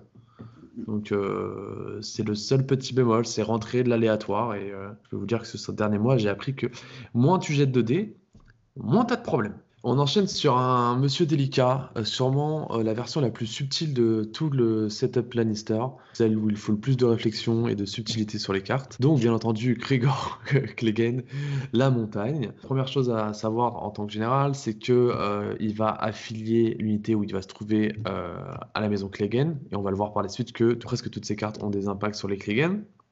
Ensuite, il va avoir des petites bonus. Donc, il va avoir la charge furieuse. Les unités qu'il va charger vont devenir vulnérables. On commence à découvrir juste avec cette première ligne la tendance du monsieur. Donc, c'est très fort comme unité de se faire charger. Déjà, c'est jamais cool parce qu'on sait qu'on va prendre cher. De se faire charger, de passer vulnérable, c'est encore moins cool. Et en plus, l'unité va mettre 2 wounds. Voilà. Les unités d'attaque qui vont être effectuées par l'unité de ce monsieur vont rajouter 2 wounds direct. Hop là, auto, bonjour. Il arrive, il te rentre dedans, il te met 2 wounds. Même pas il te rentre dedans, c'est ses attaques de mêlée, donc il te met toujours 2 wounds en fait. C'est encore mieux que ça, donc c'est très très fort. C'est-à-dire que dès que le monsieur lève son épée, tu prends 2 wounds. Et les wounds directs. Ensuite, au niveau des cartes, on va avoir l'ordre d'assaut à l'assaut qui va cibler nos personnages non combattants quand ils vont réclamer une petite zone sur le board politique et ils vont pouvoir remplacer l'effet de la zone. Et la nouvelle effet, ce sera qu'une unité amie va pouvoir effectuer une action d'attaque. Donc en gros, c'est une autre épée. En fait, on a déjà pris les épées, on peut avoir une deuxième paire d'épées. Et là, première fois où on voit le fait d'avoir le petit trigger Clegane, eh bien, si on cible une unité Clegane, elle va pouvoir faire une action de charge. Précision sur le nom Clegane, c'est une attaque de mêlée. Ça sait pas se servir d'un arc chez les Clegane. Ah oui, pardon, oui, effectivement. Et quand tu vois le mec, il a une épée, elle fait 7 mètres, et dans l'autre bras, il a une porte de garage. Ensuite, le prix de l'échec. Donc, quand une unité amie, juste avant qu'elle effectue ses attaques, avant de jeter les dés, en fait, tous les dés vont automatiquement réussir. Mais, il y a un petit mais, pour chaque dé qui aurait normalement raté, on va prendre un wound en réponse. Dans quel cas utiliser cette carte-là? Le cas où on va le plus, c'est le cas où on veut vraiment finir une unité. Généralement, on n'utilise pas ça en entrée quand il reste 12 PV. C'est plutôt qu'il n'en reste pas et qu'on veut assurer le coup de la wiper complet pour pouvoir se servir d'autres choses derrière, comme par exemple la carte suivante. Et donc là, on prend quelques wounds en réponse. C'est peut-être la carte la moins bonne entre guillemets des trois parce que sur un malentendu, sur un jet pourri, tu peux te faire excessivement mal, quoi. Tu peux, mais moi je trouve toutes les cartes de Clegane sont effectivement très Oui, mais tactiques, très compliquées à mettre en place, comme tu l'as si bien dit en ouais. propos introductif. Et celle-là, ben, je veux dire, tu n'as même pas besoin de faire des maths, quoi. Tu la joues, quoi qu'il arrive, tu comptes les touches. Bon, tu compteras tes wounds après, c'est pas bien grave. Là, tu fais forcément tout touche. Ah ouais, non, c'est très fort. Elle est très forte, mais il existe le monde où bah, sur tes 10 attaques, imaginons, bah, t'en as loupé 10 et tu prends 10 PV dans ta gueule et tu reprends 10 en retour et tu wipes, tu vois. Donc c'est très fort, mais c'est un truc que moi, je vois à titre perso, que je vois plus à utiliser sur du finish, quoi, sur du finish d'unité où là, tu te dis, bah, au moins j'ai fini l'unité en face, tu vois.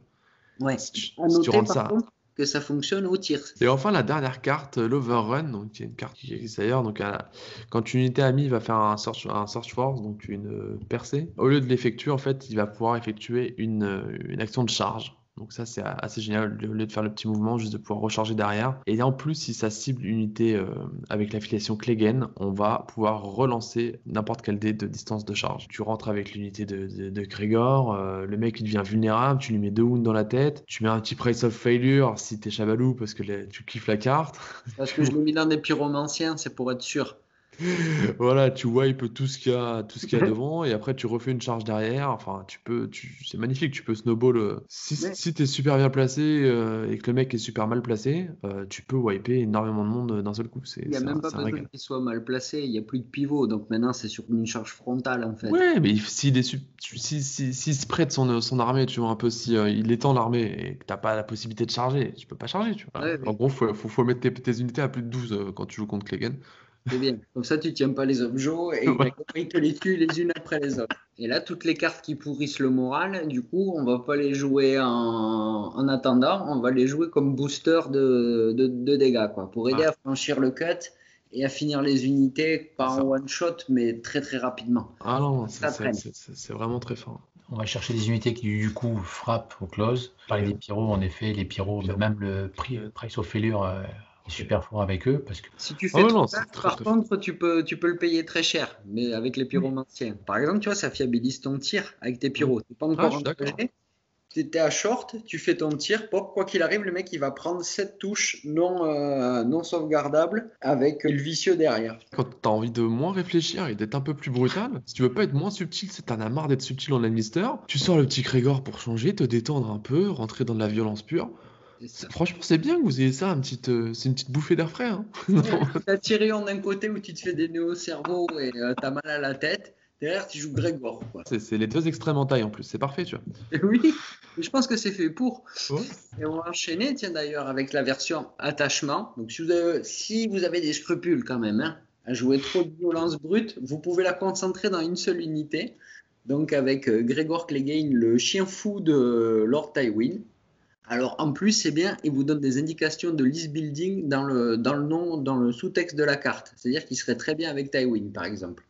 Notamment pour un issue command qu'on a vu tout à l'heure. Alors, ce pépère, il a la même règle, colère instoppable, hein, plus de wound qu'à chaque fois qu'il fait une attaque de mêlée. Et bien sûr, parce qu'il est vraiment, c'est un fou furieux, un psychotique, il a la rage incontrôlée. Et à chaque fois qu'il s'active, s'il peut charger une unité ennemie, il doit faire un test de morale. S'il le rate, il doit charger l'unité ennemie la plus proche. Donc bon, il est un peu télécommandé aussi, hein, donc pour ouvrir la place à de la redirection de la part de l'adversaire. Mais n'empêche que son redirecteur, il a intérêt à être solide parce qu'il va prendre tarif. Ça dépend si vous voulez avoir une unité punchy. Je vais encore reciter mes Stormcrow, mais pour 6 points, vous avez une unité qui a un moral de 7, donc elle va le fourrer souvent, son test de morale, donc elle va charger. Voilà, vous allez envoyer du bois, du bois, du bois et encore du bois. Et avec Tywin, un petit issue command, ça fait une charge ou des attaques et du coup des wounds, vous allez en faire. attachement qui coûte 2 points. Oui, attachement qui coûte 2 points. Mais pour moi, non, mais faut pas abuser, hein. À un point, celui-là, c'était un scandale. les Stormcrow, ils coûtent qu'un point.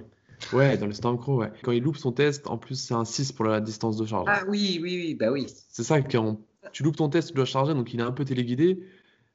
Par contre, Mais le en fait, mec, il charge à 12, quoi, le mec. Donc, ouais, 11. potentiellement, ouais, 11, 12, ça dépend dans quelle unité il est. 12, ça devient plus cher, ça s'appelle des Bastard Girl ou des Stormcrow. Ouais. Vous n'avez pas de Stormcrow ou de Bastard Girl, mais qu'il vous reste un point, bah, plutôt que d'avoir un Grégor à pied, vous le foutez sur son énorme canasson.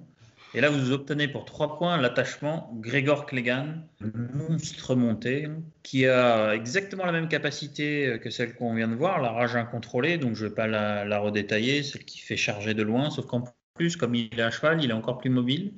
Enfin, l'unité de cavalerie est encore plus mobile. Donc, ça fait vraiment beaucoup de manœuvrabilité et une grosse charge. Et puis, il a Unstoppable Wrath qui permet de donner, là encore, 2 wounds gratos quand il effectue une attaque de mêlée. Voilà, donc c'est un bon attachement pour 3 points qui peut prendre sa place dans une cavalerie Lannister ou dans une cavalerie légère de Bloody Mummers, par exemple. Essayez, vous verrez, c'est rigolo. Ou des Edge Knight. Bon, voilà, on a fait le tour de nos généraux et de leur version attachement. On va attaquer les unités. La première unité, celle de base, qui sont les gardes Lannister. Donc unité à 5 points, faible vitesse puisqu'armure à 3+, et morale à 7+, attaque corps à corps 4+, 6, 5, 4, donc du standard on va dire. Mais surtout, ils ont l'ordre Suprématie Lannister, qu'on a vu déjà avec Tywin, donc qui permet de faire mal suite à une attaque ennemie, puisqu'on fait faire un test de panique avec des malus en fonction du nombre de rangs, et des wounds supplémentaires en fonction du nombre de rangs. C'est une unité qui va prendre des objectifs, c'est une unité qui va pouvoir protéger un attachement, et mine de rien, la Suprématie Lannister, c'est très très fort. Alors ok, c'est lent, mais quand on y sera, on tiendra. L'ennemi devra faire attention à cette suprématie Lannister. Il va lui falloir de la ressource, ouais. Donc ça, plus ça, plus ça, plus ça, en bout de ligne, il n'aura peut-être pas toutes les ressources pour être partout au même moment, ou alors il faudra qu'il envoie des unités plus chères pour pas que le combat dure trop longtemps, ou pour qu'il puisse effectivement tenir la riposte par la suprématie. Donc c'est une très bonne unité. Elle a 3 défauts. Son mouvement, ses capacités de combat et son moral. Enfin, ses capacités de combat, elles ne sont pas médiocres non plus. La capacité de combat, c'est la suprématie Lannister. Hein. Oui, c'est ça. C'est ça, ouais, donc elle est plutôt bonne, sa capacité de combat, je trouve. Et ses petits dés, c'est pour faire la blague, quoi. Exactement. Ça peut faire des petites blessures. C'est l'apéro. Bon, là, on a vu une unité lente, on va voir une unité rapide. C'est la cavalerie iconique des Lannister, c'est-à-dire il n'y en a qu'une. Donc bon, c'est vite fait. Pour être iconique, chevalier de Castral Rock. Mouvement de 5, le mouvement gratuit de manœuvre en début d'activation. Donc une armure à 3, donc une armure très solide, comme les gardes qu'on a vu, un moral à 6, donc déjà un moral amélioré. Hein. Et après, donc des capacités offensives plus que correctes, puisque ça touche à 3+, ce qui est assez rare, et 6 dés au premier rang et 4 dés au second rang. Capacité défensive, on continue, ça a la suprématie, donc même chose que les gardes et Tywin. À la seule différence, c'est que le test sera un peu moins fort puisque la cavalerie n'a que 2 rangs au maximum. Donc ça fera un test à -2 avec +2 dommages en cas d'échec. Mais là où ça a vraiment la force de cette cavalerie, c'est sa capacité offensive, la lance. Vous avez fracassé, Thundering, donc -1 à l'armure. Et quand vous chargez, vous avez plus une touche par rang restant sur l'unité. Donc vous êtes intact, ou vous avez vos 2 rangs, vous chargez, ça fait 6 dés plus 2 touches. Voilà, potentiellement 8 touches avec fracassé. Donc si vous arrivez à vous positionner de flanc, ça peut faire 8 dés avec -2 à l'armure. Donc une cavalerie de choc qui est là pour rompre les rangs, rompre les lignes. Et si jamais elle se retrouve engagée un peu trop longtemps, sa suprématie peut l'aider à faire des dégâts supplémentaires. Une unité bonne puisque rajoute de la mobilité au Lannister, rajoute de l'impact au Lannister et rajoute de la durabilité au Lannister. Donc une très bonne unité. Oui, alors on peut aussi imaginer que le nombre de dés 6 et 4 pour l'attaque de mêlée est faible, mais bon, on a le Thundering qui est permanent, ce qu'on a que dans 2 unités. Dès que tu as perdu un rang, c'est plus compliqué déjà. Certes, mais tu touches toujours à 3+, et tu touches bien. Et tu as toujours le fracassé. Donc tu as toujours la possibilité de faire quand même des dommages. En parlant de damage dealer, on va passer sur les hommes de la montagne de la maison de Clegane. Donc ils ont le trigger Clegane, ce qui fait que les cartes de la maison du leur général Monsieur Clegane s'appliquent dessus. Monsieur, on l'appelle Monsieur. Monsieur Grégoire Clegane. Monsieur Grégoire peut appliquer ses cartes sur cette unité. Donc un petit mouvement de 5, donc ça va, ça bouge pas trop mal. 7 attaques à 4+, c'est correct, c'est pas la folie. Défense moyenne, 4+, moral moyen, 7+, on est dans les moyens un petit peu. Au niveau d'après un peu de l'offensif, donc il va avoir le critical blow, qui va rendre son attaque un petit peu plus performante. Et elle va surtout avoir un +1 pour toucher et vicieux lorsqu'elle va attaquer une unité qui a moins de rang. Donc c'est une très bonne unité de finisher. Si tu fais un petit peu de shoot sur l'unité que tu vises avant, si tu fais des petits tests de morale ratés. En plus, Lannister, faire rater des tests de morale et générer des wounds comme ça, c'est pas vraiment le style de la maison, hein. Donc c'est très bien pour finir, parce que là, on va passer sur 7 attaques, 3+, critical blow et vicieux. Commence à piquer pas mal. Et le petit bonus en plus, c'est qu'ils ont rien de faire. Chaque fois que l'unité ennemie engagée va rater un test de panique, eh bien, ils vont pouvoir restaurer 2 wounds. Donc, c'est vraiment, ça peut vraiment être très très fort si tu as pris un petit peu de PV et que tu viens chercher une unité amoindrie. Eh bien, c'est parfait, hein. Tu vas le vicieux, le +1 pour wound, tu lui mets plein de PV, tu peux la wiper, tu récupères toi des PV. Elle demande juste un petit trigger de pouvoir générer des wounds, enfin de casser un rang avant pour vraiment qu'elle puisse briller à son maximum. Et elle n'est pas excessivement tanky. Tu peux l'engager contre de la cavalerie. Voilà. Si tu l'engages ou contre la cavalerie, exactement. Ou des solos. Oui, bien entendu, oui. Dans ces cas-là, oui, dans ces deux cas-là, oui. Ou des solos, et elle a forcément du 3+, Et là, critical c'est blow parfait. et vicieux. Et là, ça fait mal. Après, Et puis, il y a des solos qui vont tenir, hein, des solos qui ont une armure à 2+, bon, ça va, ils vont Voilà, rigoler. c'est le problème, c'est que généralement, il n'y a pas le perforant, donc forcément, Ouais. la cave et les solos, comme l'a très bien dit Sabaloup, ça va plus tanker, même si là, il y a une plus grosse saturation qui touche pas mal. Il y a des petits attachements qui te le rajoutent, le perforant, donc tu as moyen de faire. Alors, un Stormcrow, notamment, qui te le fait pour un point, ou tu as un Kingsguard. C'est un pro maintenant. Si tu veux. Un Kingsguard qu'on verra tout à l'heure qui le fait aussi. Donc, il y a des petites combos pour donner justement ce petit perforant manquant. La colère du guerrier, de la carte tactique du grand mono. Ouais, avec t'as un moral 7 là pour le coup. Ça va être un peu complexe de la passer. Ouais, non, à côté du grand mono, ça fait 6. Ouais, donc ça passe crème. Ça passe. Allez. Non, après, tu disais qu'elle était pas très résistante, mais finalement, si, avec son repop de 2 wounds, Oui. Ouais, au final, je pense qu'elle peut durer plus longtemps que ce qu'on avait avant et que ce qu'on imagine par défaut. Elle a un petit moral, donc elle peut prendre très cher, même si elle peut rip-hop, mais le rip-up est conditionnel, tu vois. Il faut que tu fasses des dégâts, qu'ils loupent le truc. Et dès que toi, tu commences à perdre du monde, bah, tu vas pas pouvoir aller déclencher ton petit vicieux. Donc, c'est plus compliqué de faire louper le test. Enfin, ça peut arriver, hein, tout le monde le déteste, bien entendu, mais c'est un peu plus conditionnel. Mais oui, elle est plus tanky. Après, le Prey on Fear fonctionne, c'est pas elle qui doit être la source du test de panique raté. Faut juste qu'elle soit engagée avec la. Oui, effectivement. Donc, c'est un multiple combat, oui. Tu as des sources extérieures Ouais. de dommages à la panique. Donc, du coup, elle peut justement pomper ça pour se renforcer et continuer à durer dans le combat. Eh ben, pour durer dans un combat, on peut aussi mettre des halbardiers sur la table parce que ça encaisse pas mal. Donc, l'unité de halbardier Lannister, ça bouge de 5 et ça a une sauvegarde d'armure à 4+. Là, on est sur des caractéristiques assez classiques. Ça tape à 4+, puisque cette unité vaut 6 points, si je ne m'abuse. Et ses caractéristiques, qu'elle soit sur un rang ou 2 rangs, elle tape à 7D. Et s'il lui reste plus qu'un seul rang, elle tape à 4D. Alors surtout, ce qui est pas mal, c'est l'ordre qu'elle a, qui est set for charge. Donc elle accueille la charge, elle est prête avec ses halbardes. Donc quand l'unité est chargée de front ou de flanc, si elle est engagée avec personne d'autre, à ce moment-là, elle peut frapper la première. Ça peut dissuader d'ailleurs quelqu'un de venir la charger. Et les halbardes, ça fracasse. Donc vous avez une unité là qui a assez facilement 7D 4+ fracassé et qui est susceptible de frapper la première. C'est quand même pas mal. Alors il lui manque la suprématie des Lannister. Vous pouvez mettre Tywin quand vous l'avez général dedans. Vous lui offrez comme ça la suprématie des Lannister. Chouette unité, surtout quand mine de rien elle cogne, elle a une mobilité, et puis elle est prête à encaisser, quoi. Elle est vraiment bien polyvalente. On pourra y attacher pas mal d'attachements différents, plein de possibilités. Alors, je suis d'accord, Chabalou, c'est pas du Stormcrow. Ah. Et non, il n'y a pas de réduction de coût pour les attachements. Mais bon, le fait d'avoir cette force charge, ça t'offre plein de choses qui combattent avec des attaques de mêlée, tu vois. Genre Grégor général, t'as de wounds gratuits à ton attaque. Vargo général, eh ben, tu peux tuer un attachement avant que l'autre ait été attaqué. Enfin, il y a plein de crapuleries à faire avec le set force. 6 points, c'est vraiment pas cher. Et puis aller juste wiper un petit rang, ça fait par des nombres d'attaques, elle est plus résiliente. Non, c'est top. En plus, maintenant, c'est de face et de flanc. À part si tu fais une erreur, normalement, tu te prends pas le dos. Donc, Eh bien, on va attaquer avec une unité de tir à distance. Et on va voir comment tu vas nous la vendre.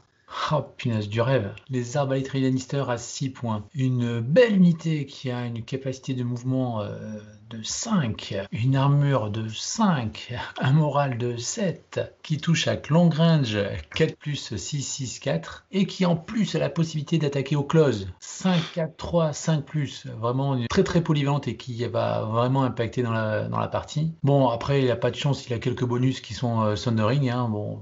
Je sais pas ce que ça lui apportera. Pardon, excusez-moi pour mon ironie. Hein. Et il pourra relancer ses dés d'attaque lorsqu'ils feront des attaques à short range. Donc 6 points pour unité de tir, certes à la Thundering, mais ça fait cher. Toujours du 4+, long range 6, 6, 4, ça reste faible. Alors ok, à short range on aura une relance, on aura plus de touches, on arrivera à faire 5 touches, mais c'est pas la meilleure unité de tir que l'on ait. On en trouvera certainement mieux ailleurs. C'est des Stormcrow. Exactement. C'est vrai en plus. Exactement. Non, c'est à caser si vraiment on cherche à avoir du Thundering direct. après, ça fait quand même 3. En stats, ça fait 3 hits Thundering, tu vois, à 14 pas. Parce que vu que t'as le shift. Ouais. Ah, j'ai pas dit que c'était ouf, hein. Attention. Non. Je dis les chiffres. Les chiffres, voilà, c'est tu fais 3 hits avec Thundering. Voilà. Alors, il faut pas le problème, c'est que ceux qui ont joué Lannister, ils l'ont eu avant. C'est difficile de pas comparer. On va essayer de pas comparer, mais c'est pas possible. Donc on va comparer. Elle a le même coup en point, elle a gagné un point de morale, elle a une relance à short, ce qu'elle n'avait pas avant, mais elle a perdu un dé pour toucher, un dé sur les 2 premiers rangs. Elle touche maintenant à 4+ au lieu de toucher à 3. Donc voilà. Ah, c'est pas précis les arbalètes. Hein. Ça dépend de quelle faction. Hein. Pour info, je l'ai affronté le week-end dernier. Ouais. Avec Tyrion général dedans, j'avais la garde de nuit, et elle m'a fait mal. Hein, cette Mais unité. les tiennes, elles tirent mieux. Je pense que Jamie a raison, avec le bon général, bien placé. Si t'arrives vite fait à te foutre à short range en le plaçant bien, justement, en fait, je pense que peut-être qu'il a dû se passer avec du Tyrion, le chiffre de 3 en plus, pouvoir se déporter à courte, t'arrives à courte, ouais, c'est 5. Hein. Tu prends 5 touches Thundering, c'est mieux qu'avant. Hein. Si tu veux revenir dans la comparaison, c'est mieux qu'avant sur le short, tu vois. Ouais, mais t'es sur le short, et le short, c'est que t'es mort après, quoi. Non, tout de suite, il faut sur le bien long- se placer. Non, mais le short, tu peux le faire que l'été. Le reste de l'année, tu te pelles les miches quand même. Un peu Si déçu. on va attaquer à long range, franchement, c'est pas ce qui est le plus efficace. On va faire quoi? On va faire un wound. Et si vous voulez une unité, on va enchaîner, qui tape à short, qui est une vraie unité, qui est en short aussi. C'est l'unité qui vient après, c'est les pyromanciens. Eux, ils rigolent 0 à short range. Ils envoient 7 dés, ça touche à 3+, et ils ont vicieux. Et le défenseur ne lance pas de dés de défense. Donc là, vous vous emmerdez pas. Par contre, une fois que vous avez fini de faire cette attaque, sur chaque jet de 1, vous prenez un wound. Et ouais, les fioles de feu grégeois, si le mec il est un peu bec des doigts, il se les met sur les pieds, ça lui brûle les chaussures, et voilà, c'est du feu grégeois. Bon, c'est une unité qui vaut 7 points, comparé aux arbalétriers, donc un point plus cher, qui bouge à 5, qui a un vrai t-shirt pour armure, parce qu'ils ont une armure de 6. Peut-être arrêter un avion en papier, mais dès que c'est un peu plus serré ou un peu plus dur, même un coup de nerf d'arbalète en mousse, ça risque de les blesser. Ils ont un moral à 6, bon, c'est pas mauvais. Et donc, ils ont les mêmes capacités au tir comme au corps à corps, c'est-à-dire les mêmes statistiques. Pour le tir, donc on l'a dit, c'était la short range, ça touche à 3+, c'est 7D, 7D, 4D. Pareil au corps à corps, c'est 3+, 7D, 7D et 4D. Et ils ont gagné une petite capacité défensive qui est, ma foi, bien sympathique. C'est le visage horrifique visé. Non, le visage, il n'est pas très très horrible, mais c'est des mecs qui ont du feu grégeois, donc on n'a pas envie de s'approcher, quoi. Et donc à chaque fois qu'on veut faire une attaque de mêlée, avant de faire cette attaque de mêlée, on fait un test de panique avec -1 par rang restant sur l'unité. Au fur et à mesure du combat, les rangs des pyromanciens, on va pas se mentir, hein, ils vont réduire. Mais au tout début, les courageux qu'on va envoyer pour attaquer les pyromanciens, ils risquent de prendre tarif. Donc moi, c'est une unité que je trouve très bien, qui est très fragile, certes, mais qui a une puissance de destruction rarement vue chez les Lannister. Et ça marche aussi au tir. Donc on peut attendrir, c'est pas le mot, la cible juste avant et après la terminer sans trop de difficultés. Attention, cela dit, aux unités qui ont des capacités à bloquer les touches, parce que aussi improbable que ça soit, un bouclier ou des compétences qui bloquent les touches peuvent bloquer du feu grégeois. C'est comme ça, me demandez pas pourquoi c'est comme ça, c'est comme ça. Ah, Il y c'est a la des- fiole, avant qu'elle arrive, tu fais un léger lift en dessous, Ouais, tu la fais dériver. Classique. d'accord. Tu fais pas ça le samedi? Ouais, mais ça veut dire que toi, c'est pas un bouclier, c'est une raquette de tennis. Ouais, non, mais c'est parce qu'ils savent se servir de leur bouclier comme une raquette, tu vois. Oui, et il y a des combos à faire avec des personnages. Alors, par contre, un truc pour tous nos auditeurs. Ne mettez jamais Sandor Clegane dedans. Sinon, moi et Jamie, on vient chez vous, on met des gifles. C'est anti-fluff au possible. Il déteste le feu. Donc, ne le mettez jamais. Bah, je crois que t'as moins 3 points de victoire en tournoi. Ah, mais moi, le mec, il fait ça. Soit, si je suis bien luné, je lui laisse la game et je vais boire une bière. Soit, je suis mal luné et je vais essayer de faire en sorte de lui raser la bouche. Hein, parce que Sandor dans des pyros, pour moi, c'est juste impossible. Si tu veux jouer fluff, il faut mettre Tyrion dans les pyros. Voilà. Ouais. De toute façon, il est trop petit, les fioles, elles lui passent au-dessus. Non, oui, c'est une super unité. Mais qu'il faut Il bien reste maîtriser. très très fragile, mais Ouais, il faut très bien les maîtriser. C'est ce qu'on appelle les canons de glace, quoi. si l'adversaire en face il a un Varys, mais on évitera de prendre des épées. On la joue, il faut bien étudier le reste. C'est Ouais. clair. Par contre, c'est une unité qui ira très bien avec Ramsay Bolton en attachement, qui a Fuel by Slaughter et Intimidating Presence. Bon, ça coûte 2 points, hein, ça fait 9 points. Donc là, vous avez vraiment votre unité de punch de l'armée. Ah, Et de vous toute chargez. façon, tu te tires. Ah non, mais tu vas au close là pour le Tu coup. vois, Claude, ouais. Ah oui, taille de coupe 1 cm, il faut que tu sois prêt. Tu balances tes dés et comme tu risques d'en perdre un petit peu, ben, c'est pas bien grave. Avec le Fuel by Slaughter, tu vas régénérer. Parce que un rang, tu vas vite le faire, franchement. Tu vas au moins soigner 2, quoi qu'il arrive, sans difficulté. Et avec la présence intimidante, tu vas rajouter -1 au test. Donc tu vas faire un test à -3. Et avec plus un wound derrière en termes de dégâts. Donc tu as quand même facilement de la chance d'arriver à enlever 2 rangs, sans trop de difficulté. Alors, en partant sur une unité moins chère, la moins chère qu'on a vue jusqu'à maintenant, et je crois la moins chère tout court, les Poor Fellow. Donc 4 points, un mouvement 5, donc comme le reste de l'armée, t-shirt, comme sur la photo, hein, la même chose, petite armure à 6+, très très bon moral, meilleur moral de l'armée pour l'instant, à 4+. En termes d'attaque, c'est pas la folie, hein, on est sur du 5+ pour toucher, 5 attaques, ensuite 4-4. Bon, il perd pas trop de dés au moins qu'il perd des mecs. Alors, qu'est-ce qui peut rendre cette unité intéressante? Eh bien, à droite, il y a 1000 lignes. Donc, quand il y a 1000 lignes, c'est que ça doit être sympa. Donc, il y a les tokens de foi. Donc, le zèle fanatique. Alors, l'unité va commencer avec un petit token de foi sur lui. À chaque fois que cette unité va passer un test de morale, elle va gagner un token. Donc, à chaque fois qu'elle va faire une action d'attaque, juste avant de lancer les dés, elle va pouvoir claquer un petit token et gagner donc la règle précision et relancer les dés. Je fais toujours du 5 ou du 6 pour toucher. Mais c'est un poil plus létal quand on arrive à passer certaines attaques. Et deuxième choix, on peut faire en claquant aussi des tokens. En fait, à chaque fois qu'on l'active, on claque un token tout court, on claque un token. Et à ce moment-là, on va pouvoir restaurer 2 wounds plus 1 à chaque fois. Si il ne reste qu'un seul rang, voilà, on va pouvoir restaurer 2 wounds tout le temps. Et s'il ne nous reste que le dernier rang, on peut en restaurer 3. Ce qui lui permet d'avoir une résilience, ma foi, plutôt correcte, parce qu'elle ne va pas tomber au moral. Voilà, c'est un peu l'unité tampon. En fait, c'est l'intérêt de l'unité, c'est surtout ces 4 points en fait. C'est ça. Ouais, en plus. C'est En surtout plus, ça. pas Le cher. reste, c'est presque gadget.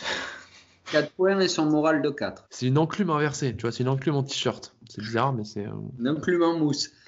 Ouais, c'est ça, l'enclume en mousse, c'est bizarre. Ça absorbe les chocs. L'avantage premier que je lui vois, c'est d'être à 4 points. Donc ça te permet d'avoir une activation au prix d'un NCU, c'est-à-dire des activations pas chères. Donc là où vous avez une faiblesse, c'était d'être largué en termes d'activation. Tu peux construire ton armée en ayant 8 activations avec 1 ou 2 pour fellow qui te permet de concentrer plus tes points là où c'est essentiel, c'est-à-dire tes unités qui vont taper.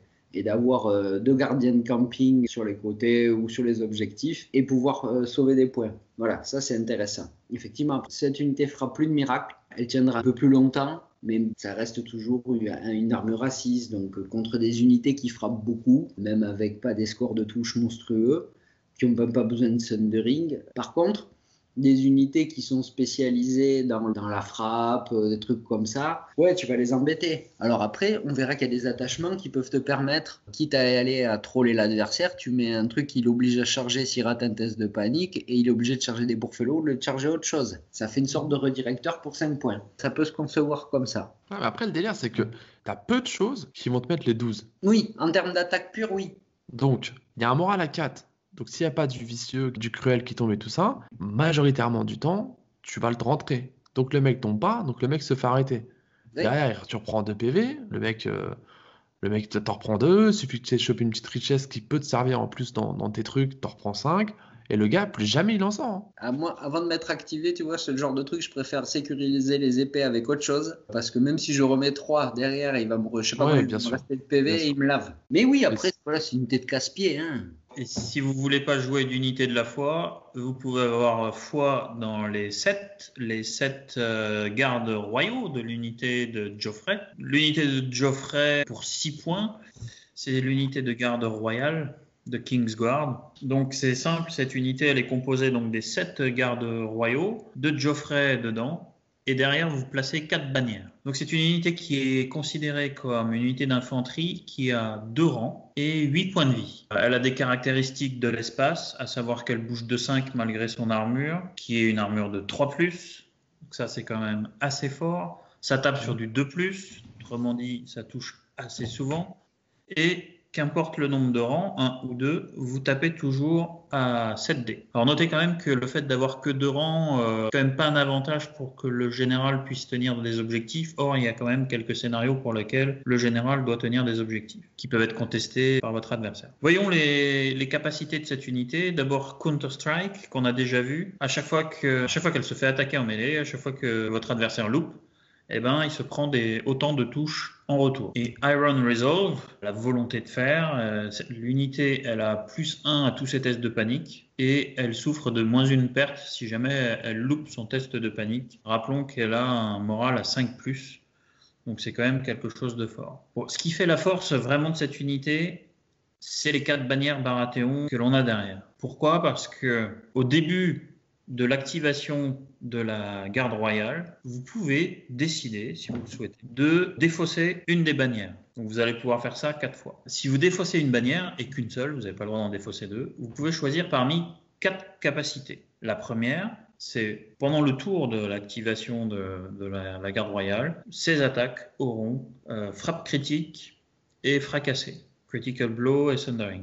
Ou alors, vous pouvez choisir l'autre capacité, qui est que les attaques gagnent vicieux, et si le défenseur loupe son test de panique, il se prend un wound supplémentaire. La troisième capacité que vous pouvez choisir, elle permet, lorsque l'unité attaque, avant de jeter les dés d'attaque, de rendre le défenseur paniqué et affaibli. Et enfin, la dernière capacité que vous pouvez choisir, en défaussant une bannière, c'est que l'unité récupère 2 points de vie, peut relancer ses jets de charge ou de retraite. Donc on a vraiment une unité qui est peu chère, forte et qui peut s'adapter au contexte. Elle a comme défaut finalement le fait malgré tout d'héberger Geoffrey, votre général. Il doit aller au CAC parce que l'unité elle est faite pour le CAC. Tenir les objectifs, il n'a que 2 rangs.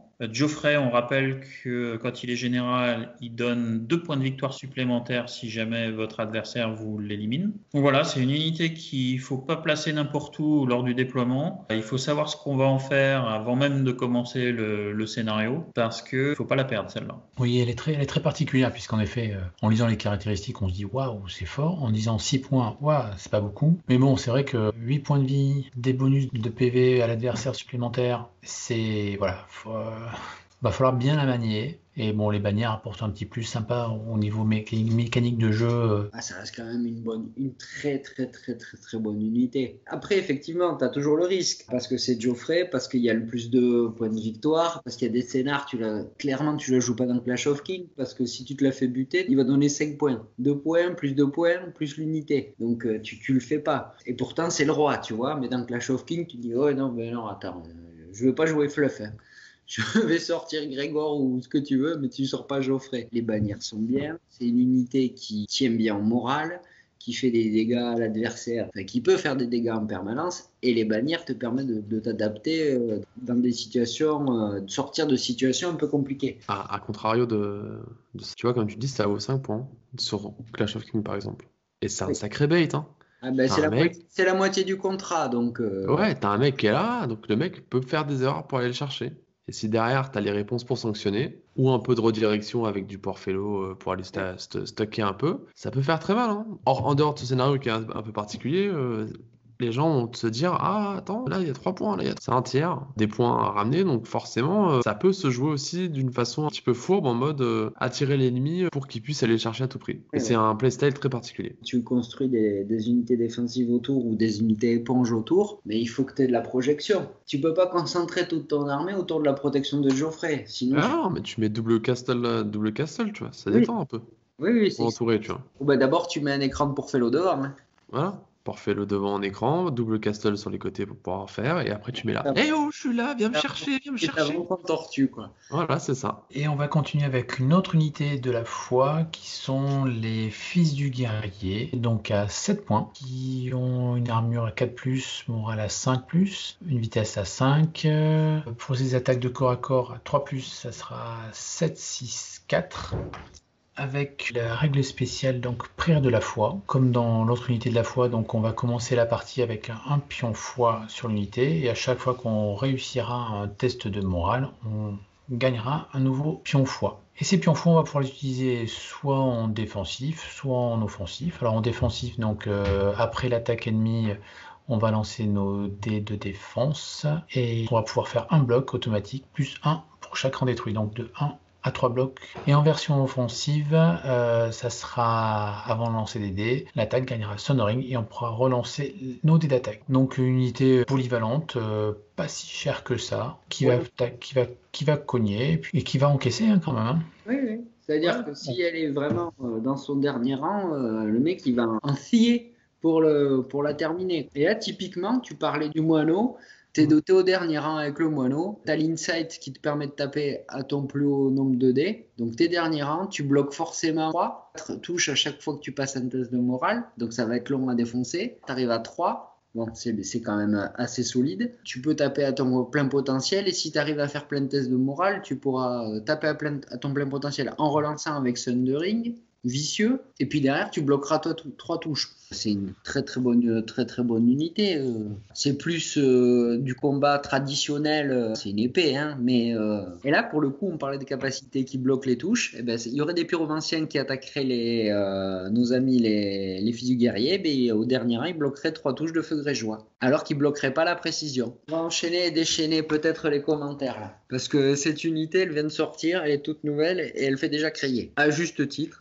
On va pas se mentir, on va pas tourner autour du pot. C'est une unité qui vaut 6 points. On va parler son mouvement de 5, une armure à 4, ce qui est somme toute correct, un moral à 6, donc un moral amélioré. Puis donc ça fait 7 dés à 3+. T'as même pas dit comment elle s'appelait l'unité. Mais non, j'y arrive, c'est les manteaux rouges, c'est les gardes améliorés, c'est la police des Lannister, c'est la CRS 25. Donc ils ont une première capacité qui s'appelle Avarice sans peur. Quand on contrôle la bourse, cette unité a -1 à ses tests de panique ratés. Enfin, elle prend -1 wound à ses tests de panique ratés. Donc, elle encaisse au moins la panique. Et après, elle a la justice des Lannister. Alors forcément, justice, Lannister, pour certains, ça va pas. Ils ont une forme particulière pour administrer la justice, les Lannister. Donc, quand on contrôle la couronne, ce qui est forcément un problème hein, pour le Lannister, à chaque fois que cette unité fait une action, c'est même pas une activation, c'est une action. Avant de résoudre cette action, un ennemi à longue portée souffre d'un test de panique avec -1 pour chaque rang restant sur l'unité des Red Cloaks. Donc, début, pas abîmé, et ben c'est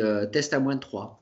Je prends le chevaux, t'es à 12 pas, test à -3. Je vais t'attaquer, test à -3. La règle telle qu'elle est actuellement, même si on n'est pas d'accord, je charge, si on l'applique telle qu'elle, ça peut être 2 actions, donc test à -3, test à -3. Issue commande, une autre action. Test à -3, je joue Gregor dedans, test à -3, overrun, test à -3. Voilà, enfin, bon, vous avez vite compris. Moi, perso, bon, j'en ai commandé une boîte parce que, par contre, cela dit, les figurines sont splendides. Mais je pense que je me bornerai à une seule boîte parce que de toute façon, à terme, si tout le monde va la multiplier, elle va prendre, comme tous les autres, une gifle derrière le casque.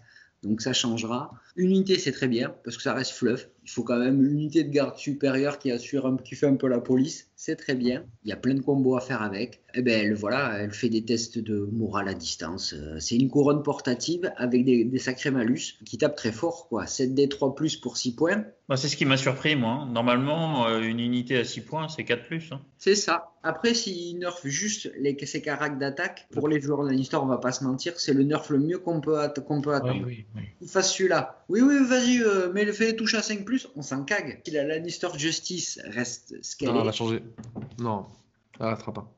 bah, je pense que de toute façon, là, on est parti pour tester. On va tester. On verra bien, ouais, mais je pense les qu'à un infos moment, vont elle va remonter, sauter. elle va être modifiée. Ou alors elle passe à 7 points. On reste en Et puis, l'état. on en reparlera sur la chaîne quand elle sera modifiée. Donc, abonnez-vous pour pouvoir voir la vidéo. Mettez On en parlera. mettez des pouces rouges. Alors, j'appelle tous les joueurs Lannister à de la retenue. Vous en prenez une, mais pas plus. Hein. Comme ça, vous pourrez mettre plein d'autres choses. Ça sera moins débile. L'espoir, c'est une belle chose. Et en parlant d'espoir, il faut en avoir quand on se fait charger par le suivant. Ou il faut en avoir pour beaucoup pour réussir à le retrouver maintenant. Donc le petit Grégor du Kickstarter, hein. Peut-être qu'un jour il sortira. C'est un solo avec un petit mouvement à 4. C'est particulier, c'est assez lent pour de la cave. Hein. C'est de la cavalerie, mais c'est assez lent. C'est vraiment... Et lui, il ne fait pas de retraite. À la différence de tous les solos, il ne fait pas de retraite quand il s'active. Il a que la manœuvre. Ah ouais, c'est un petit peu particulier. T'as vu le bourrin aussi? Bah après, ouais, voilà. Le mec, il y en a pour 3 tonnes d'acier quand ça bouge. Hein. C'est compliqué. Hein. Il fait lui-même une tonne. Armure 2+. Oh bah tiens. Morale 4+. Allez, tiens, continue. Donc 4 petits PV, 3 d'attaque sur 3+, critical blow, quand il charge, et pas de sauvegarde. Le pas de sauvegarde, c'est tout le temps. Hein, à l'arrêt, même. Après, 2 mètres d'épée dans la tête, compliqué de le tanker. Et les ennemis qui sont engagés avec lui subissent un -1 à leur test de morale et plus une blessure s'ils le loupent. Bon bah voilà, c'est une unité qui reste très forte, mais qui n'est pas acceptée dans 99,9% des tournois. Le tout pour 4 points. Mais des coups de porte de garage, si l'épée, ça suffit pas. On va pas s'étaler parce que c'est le Kickstarter, donc c'est déjà il y a très peu de gens qui peuvent y avoir accès et c'est pas excessivement joué en tournoi, c'est plus dans les parties entre amis pour ceux qui ont la chance de l'avoir. D'avoir des amis. Et donc, le premier attachement qu'on va voir, c'est le capitaine de la garde Lannister, le Guard Captain, qui permet de fiabiliser le moral, en fait. Hein. Sa capacité, c'est Iron Resolve, qu'on a déjà vu, et qui permet d'apporter +1 au test de panique et de souffrir de -1 perte si jamais ce test il est loupé. Moi, je le trouve pas mal. Vous pouvez le mettre un petit peu dans tout, surtout ce qui a des morales supérieures à 6. Je pense aux hommes de la montagne, par exemple. Il vaut un point. Il est gratuit dans le Stormcrow. Et gratuit dans les Stormcrow. On enchaîne avec le vétéran d'assaut qui a un point aussi, qui a Intimidating Presence, donc vraiment une capacité qui est très très intéressante avec tout le jeu Lannister. Moins en moral, plus en wound, on va le mettre avec, faut le mettre avec plein de choses. Avec les cartes tactiques, ça va jouer, ça va être très intéressant. Si je pouvais, je mettrais partout, surtout s'il a 0 point avec les Stormcrow. Stormcrow. Alors, une autre unité qui est aussi gratuite avec les Stormcrow, par contre a moins d'utilité dans les Stormcrow, c'est le Sentinel Enforcer. Vous avez vu l'accent un peu. Non, il a une capacité qui s'appelle Taunt.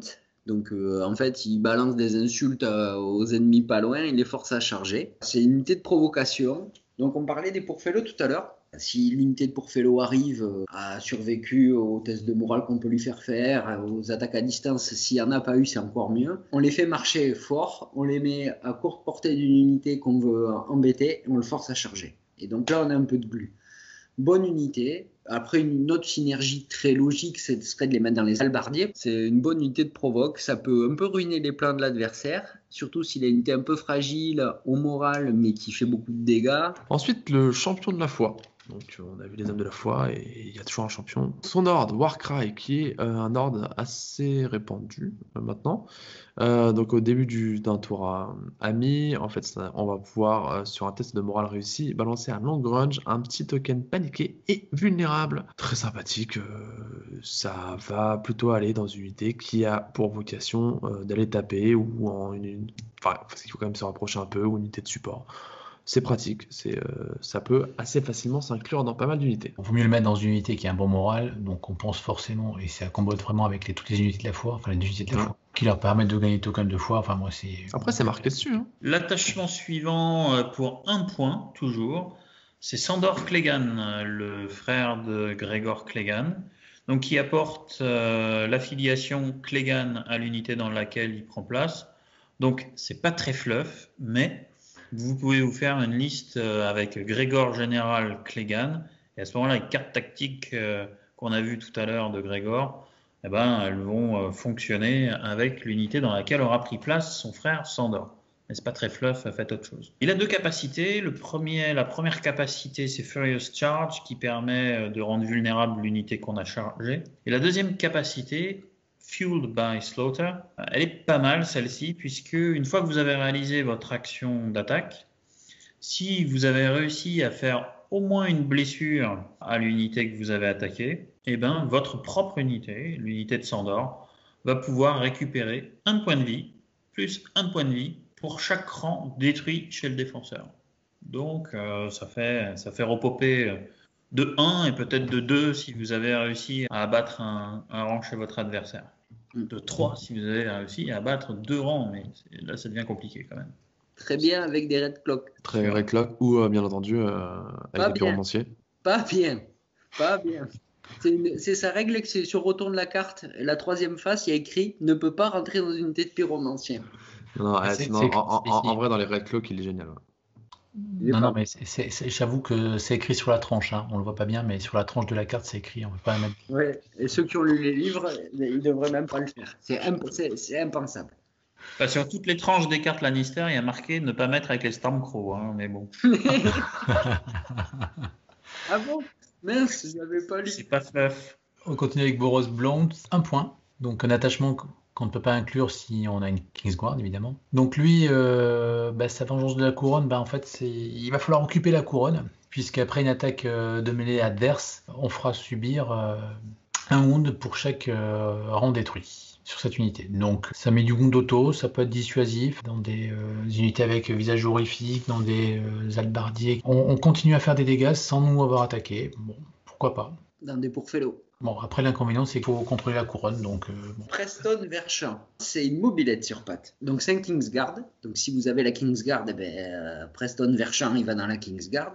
Mais sinon, il a les ordres de la couronne. Chaque fois qu'un de vos NCU prend la couronne, vous remplacez la couronne par l'unité de Preston fait une marche ou une manœuvre. Donc c'est une action. Donc qui dit action dit Red Clock. Voilà. Vous pouvez le mettre dans les Red Clock. Ça leur fait faire une action gratuite supplémentaire. Cela dit, c'est un petit Kingsguard. Alors lui, c'est pas de la violence directe, mais c'est de la manœuvre. C'est pas une armée réputée pour être très manœuvrière, l'armée Lannister. Donc un petit Kingsguard sympathique. Et puis gratuit dans notre fil rouge, bien entendu. Non, en vrai, il est bien d'avoir de la marche. La marche, c'est super bien. Et justement, on le disait au tout début de la vidéo, comme quoi en fait, des fois la couronne c'était pas très utile parce qu'on n'avait pas forcément besoin de ça à ce moment-là. Baristan Selmy, le papa de la Kingsguard, le chef, donc le plus cher, donc 2 points. Alors qu'est-ce qu'il a? 2 petites infos, donc il va pouvoir donner le Stalwart, donc il donne le plus 2 de morale, donc toujours sympathique d'avoir un petit bonus de morale sur les unités un petit peu faibles. Et service à la couronne, qui fait qu'à chaque fois que l'unité va réussir un test de morale, elle va pouvoir restaurer un wound. Et si on contrôle la couronne, un deuxième. Dans des pourfellots, ça les fait peut-être à 6, mais ils sont intuables. Hein. Ils sont encore moins intuables que possible, hein, mine de rien. Parce que là, tu restaures 3, 4. Ouais, 4. Ouais, c'est plus compliqué, tu restaures un rang à chaque fois. Dans des pyromanciens aussi. Dans les pyros, ça peut être pas mal aussi, mais ça fait unité à 9. Ouais. Et sinon, pour 1 point, vous pouvez jouer Mandon Moore. C'est mon préféré. Pas le personnage des livres, parce que c'est un enfoiré fini. C'est celui qui essaye de tuer Tyrion. Puis c'est un mec qui est imbuvable. Mais là, en l'occurrence, il apporte plus 1 pour toucher et fracasser. Vous mettez ça ne serait-ce que dans une unité de base de garde Lannister, et vous avez une unité qui touche à 3+, avec fracasser. C'est pas si mal quand même, hein, pour 6 points. Dans les hommes de la montagne, voilà. Sur une unité qui a détruit un rang, les mecs ils sont quand même à 7 attaques sur 2+. Hein. Critical blow, vicieux, thundering. Allez, bonne journée. T'attaques de la cavalerie, tu l'as natif. Ouais, c'est... Ouais, t'attaques de la cave, tu l'as natif. Et bah là, ta cave, par contre, elle pleure un peu, tu vois. Mais par contre, là, troll à part, ils sont très, très bien dans l'unité fil rouge. 7D3 plus thundering. Ouais, c'est mieux. Ouais, là, c'est intéressant. On va enfin trouver un truc qui va bien dedans. Avec Geoffrey l'Affreux, tu vas directement sur la bourse et t'attaques. Donc tu fais une attaque gratuite à 3+, 7D Thundering. Bon, du coup, je vais pas vous réussir à vous vendre Mérine 30, du coup. Bon, à 1 point, donc encore un Kingsguard, donc lui va faire un petit Warcry local avant ses attaques. Si on contrôle la couronne, l'ennemi sera paniqué et affaibli. Des distributeurs de tokens, on n'en a pas tant que ça. celui qui était pas vraiment... Enfin, qui vient de réapparaître, Harris Cœur de Chêne. Et là, quand on contrôle la couronne, il a un effet qui est assez sauvage. Enfin, en tout cas, défensivement assez sauvage. Il permet de relancer les dés de défense. Donc, en fait, c'est le même principe. C'est-à-dire que ça va après le vulnérable. Ça renforce globalement la grosse capacité de tenir d'une unité. Donc des gardes, par exemple, qui ont une armure à 3+. Enfin, tout ce qui a une bonne armure de base, là, c'est encore renforcé. Donc pour tenir les objectifs, c'est très très bien. Il vaut qu'un point. Celui-là, je ne le mettrai pas dans le fil rouge, pour le coup. Je les mettrai dans des gardes Lannister. Et ben c'est très très bien. On a une unité à 6 points qui risque de tenir longtemps le corps à corps. Enfin, si on a des attaques conventionnelles, hein, je veux dire. Après, quand ça commence à ignorer les armures, là, c'est une autre musique. Mais bon, il fait bien son boulot de policier. Après, pour résumer, comme c'était dit, le seul bémol où il faut penser à mettre d'autres choses spéciales pour, mais tous les attachements Kingsguard, il faut avoir la couronne, quoi. Ouais. Si on joue pas Geoffrey, le mec il a juste à te mettre sur la couronne, et tous les attachements ils valent rien. C'est même pas un demi-bonus, hein, c'est que dalle, à part Baristan qui donne le plus 2 au moral tout le temps, mais outre lui, le reste fait rien. Kingsguard, il a pas besoin de la couronne. Ouais, Jamie, ouais, c'est vrai que Jamie il peut toujours sniper les gens sans. Ouais. C'est les deux seuls, sinon le reste de la Kingsguard, si on n'a pas la couronne, bah c'est des points perdus. Ben, si tu veux pas jouer Geoffrey, tu peux jouer Peter Baelish, qui une fois par partie va te donner le contrôle de la couronne pour un round. Une fois. Le petit Clegane Butcher, il a 2 points. Déjà, il ne donne pas l'affiliation Clegane, ce qui est bien dommage. Ça aurait été un régal d'avoir une affiliation Clegane sur de la cavalerie, parce que c'est un attachement de cavalerie. 2 choses, une petite ordre, donc le Spread Fear, donc, qui permet en fait, une fois qu'une unité est engagée avec lui, loupe un test de panique, de faire un autre test de panique à une unité à longue portée. Et cette unité aura un -1 pour chaque rang qui reste sur l'unité du boucher. Et bien entendu, elle va en plus se prendre un +1 si elle le loupe en PV. Donc tu vois, assez sympa, hein, assez connu. Et il va aussi avoir le Weekend Resolve qui permet que chaque fois que l'unité engagée avec lui en fait va louper son test de panique, eh bien elle va devenir affaiblie. Ce qui permet en plus que l'unité de cave va être très résiliente parce que les mecs en face vont moins bien taper. Très sympathique parce que bah voilà, c'est sur les tests de panique, il y a une suprématie qui tourne dans les Lannister, mais ça fait une unité très chère. C'est bien dans des Flamemen, mais ça te fait une unité à 10 points. C'est très cher. Si vous le mettez dans des Horse Riders, c'est fluff, mais ça n'apporte pas grand-chose. Peut-être dans des Edge Knight, mais ils n'ont pas de capacité à pourrir le moral de l'adversaire. Les Flamemen, mais c'est très cher. J'ai entendu dire qu'ils allaient nous sortir des Clegane Brigands, donc de la cavalerie légère Clegane. Peut-être que là, du coup, il aura sa place. Ouais, sinon, avec tout ça, s'il vous reste un point dans vos listes et que vous n'avez pas le Quick Starter, eh ben, vous pouvez utiliser un attachement pour un point, qui est le tourne kazakh, le turncoat. Alors lui, il se place dans une unité de votre adversaire. Mais d'abord, vous attendez que votre adversaire se déploie, et là, vous pouvez le mettre dans une unité d'infanterie de votre adversaire. Vous le mettez où vous voulez, puisqu'il ignore les règles usuelles du nombre d'attachements. Une fois qu'il est dedans, eh ben, une fois par partie, vous pouvez décider de l'enlever. Vous enlevez cette figurine au début d'un tour, et l'unité dans laquelle il avait pris part, eh ben, elle ne peut pas, pendant ce tour-ci, utiliser un ordre ou être la cible d'une carte tactique de votre adversaire. Et en plus, quand vous faites ça, eh bien, vous pouvez mettre un token. Donc, ça fait quand même 3 petits effets sympathiques pour un point, une fois par partie. Avec Tywin, par exemple, un pion affaibli, tac, le affaibli quand vous en avez besoin, ou un paniqué, bien entendu. Hein. C'est super fort. Tu places ça sur des unités qui ont besoin de leur capacité pour faire quelque chose, de leurs ordres pour faire quelque chose, ou de cartes tactiques pour pouvoir vraiment être sublimé. Tu cancelles complètement le play du adversaire. C'est magnifique, hein. Ou même si tu joues contre un Lannister, tu mets ça dans des hallebardiers, bah évidemment tes hallebardiers, là tu vas pouvoir les laver direct. Hein. Dans l'unité de Eddard Stark. Après, on a dit s'il nous reste un point. En fait, je pense pas que c'est s'il nous reste un point. Faut pas le voir comme ça. C'est-à-dire, on peut commencer avec un point et mettre un turncoat d'abord parce qu'il apporte tellement. En offensif ou en défensif. Alors, c'est vrai qu'on le voit pas dans toutes les listes. Il y en a qui préfèrent garder le point pour investir dans de la puissance brute, mais ils peuvent tellement faire tourner des parties, celui-là, comme tu dis, que je me demande, c'est presque pas un auto-include parce qu'on peut pas dire ça. Enfin, chacun joue comme il a envie de jouer, il a bien raison, mais il a la gueule d'un must-have quand même. Hein. S'il reste un point, c'était pour Jamie Otage. Eh bien, on a terminé avec les attachements. dernière ligne droite avec les unités non combattantes. Donc là, on est obligé vraiment de lâcher notre fil rouge. Et donc, on va attaquer avec le grand mono version unité non combattante. Donc cette fois-ci, ça va être une influence. Donc on va influencer une unité ennemie et ça va nous permettre de repopper des points de vie s'il rate un test de panique. Donc là, enfin, le grand mono va s'appuyer sur l'échec des tests de panique adverse, mais c'est pour repopper nous jusqu'à 3 points de vie, puisque c'est autant de points de vie que de wounds perdus par le test de panique, à une unité amie à long range. C'est compliqué à jouer parce qu'il faut anticiper, il faut planifier un peu ce qu'on va faire à l'ennemi et ce qu'on veut restaurer, mais c'est une façon de restaurer des wounds assez efficace quand même. Enfin, une bonne influence qui te permet, vu la capacité que tu as à multiplier les tests de panique, qui te permet de renforcer toute ton armée Lannister quelque part. Dès que tu es à long range de la cible, elle va souffrir et toi tu vas te renforcer. Donc plus le combat dure et tu es en capacité de faire du dommage à la panique, plus lui c'est un démultiplicateur de ta durabilité et donc il te met sur le chemin de la victoire, plus facilement en tout cas. Et bien on va continuer avec son pendant, l'affreux Jojo, Joffrey Baratheon, 4 points.